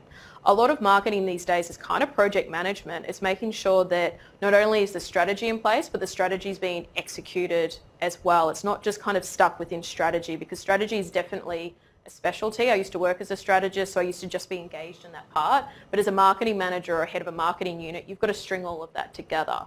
And so when I look at the people who've got the best aptitude to kind of step up, often it's producers, because they are exposed to every single channel, so they get that breadth. But often, at least within our structure, I ask for our producers to be strategists as well. I ask them to think about what they're doing and making sure it works and making sure it's effective, or knowing how to work with a strategist as well in order to get that design out. So I do think there's a lot to be said for getting exposure to as many of the various disciplines as possible and how they can work together. Often when I work with deep specialists, they can't see outside their silo. They can't understand how an email campaign needs to work with an advertising campaign. But because I've had that breadth, and because a producer has that breadth, they understand that, and that enables them to step up into more senior and more marketing manager style roles as well. Very good. Any other questions? As I'm coming down the steps, going past people, not coming up again. Any other questions? Oh, yes. Very good. Okay, so this might be a loaded question, but how do you keep up to date with these latest trends? And do you portion some of the work towards like researching into whether these would be qualified for like the Deacon business? Mm-hmm. So in terms of how I stay up to date, a lot of different sources. I think it gets more difficult the more breadth I have to manage, and the breadth of what I have to manage has increased significantly over time. I look to tech companies. I also look to things like The Economist, CMO magazine, and a lot of those magazines that look to kind of summarise key trends and summarise case studies as well, so that I can try to unpack what was effective about that and whether there's anything I can apply to my business. I tend to look for case studies, because the thing is, in particular with digital, there is so much trends. If I can like list the amount of times someone came in and told me that VR is changing everything, you need to restructure everything, hire a VR person, blah, blah, blah. Particularly because I've worked in digital so long, I've learned to filter out a lot of that buzzword jargon bullshit as well. So a lot of my time is spent going, is this actually going to return a benefit? Is this going to help build the brand? Yes or no? So we sometimes do cool tech stuff from a brand activation perspective. We've done VR, we've done automation, we've done chatbots, we've done a lot of cool stuff. But we also kind of see that as that's a campaign. And the reason we're doing that is position ourselves as a progressive university that values tech and values digital. But then when I talk about like, should we be doing VR campus tours, which we have done, I've got to sort of balance the investment, because there is a lot to be said about whether you want to be a first adopter or a fast follower. There's more cost with being the first adopter when it comes to any tech, and sometimes there's a benefit to a marketing team to do that, and sometimes it's a lot more effective use of funds in order to be a fast follower or a laggard as well. So anytime something new comes in, you kind of have to decide what you want to do, and if it's worthwhile just sitting back and watching and see what happens before you jump on that bandwagon as well. So we kind of take a balance of both. Very good. Thank you very much, Gemma. No time for any further questions. Time to close up, 12:50. All right, because the other class is coming in. Thank you very much for making yourself available. We have a little something for you. Oh, shucks. Just keep it in the bag. Thank you. All right. Thank you very much, Thanks, Gemma. Guys. All right, like we said, Gemma is here on the university. If you've got any questions that you think of, then you probably find on the corporate directory Yes, I'm If very you're easily happy- found. Yeah, no, Yep. send me an email. Happy to take chats and things like that as well. So. Excellent. All right. Thank you very much. Thank you very much, guys. Those of you that are doing the tutorial tomorrow, like I said, that's always on at 11 o'clock. So if you've got any questions, come to that. That's online. Otherwise, I'll see you all next week. Thanks very much. Bye-bye. All right. Stop the recording. Oop. Hi, how are you? Yes, I did. Oh, really? Nice. Yeah. Yeah, so we're doing 2 producer roles at the moment. I'm not sure if one of them I think might have closed on the system, but still send me through your CV, absolutely. So the 2 producer roles we're looking at the moment, ultimately they're both responsible for managing the programs of work. One of them manages For some stupid reason, this thing stopped. No batteries. advertising, promotion, Okay. Oh, now it's turned on again. So maybe this one hadn't been pressed. Doesn't matter. It only happened when we. So that one's the one where I'm going to look at things like, we're going to do an AI project that's going to look at all those breast models and stuff. And I need someone to so that's going to get to some pretty cool, sexy stuff as well. But as I said, like ones like that, I'm not my eyes on it. Absolutely not. I just need someone who's confident, who's smart, who can kick people on fast and then take them through and challenge people. I don't have my card on me, but what I do,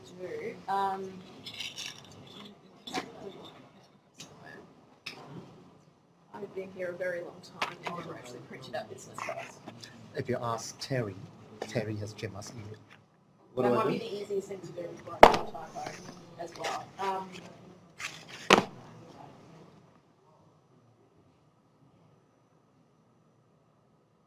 I think it stops by itself.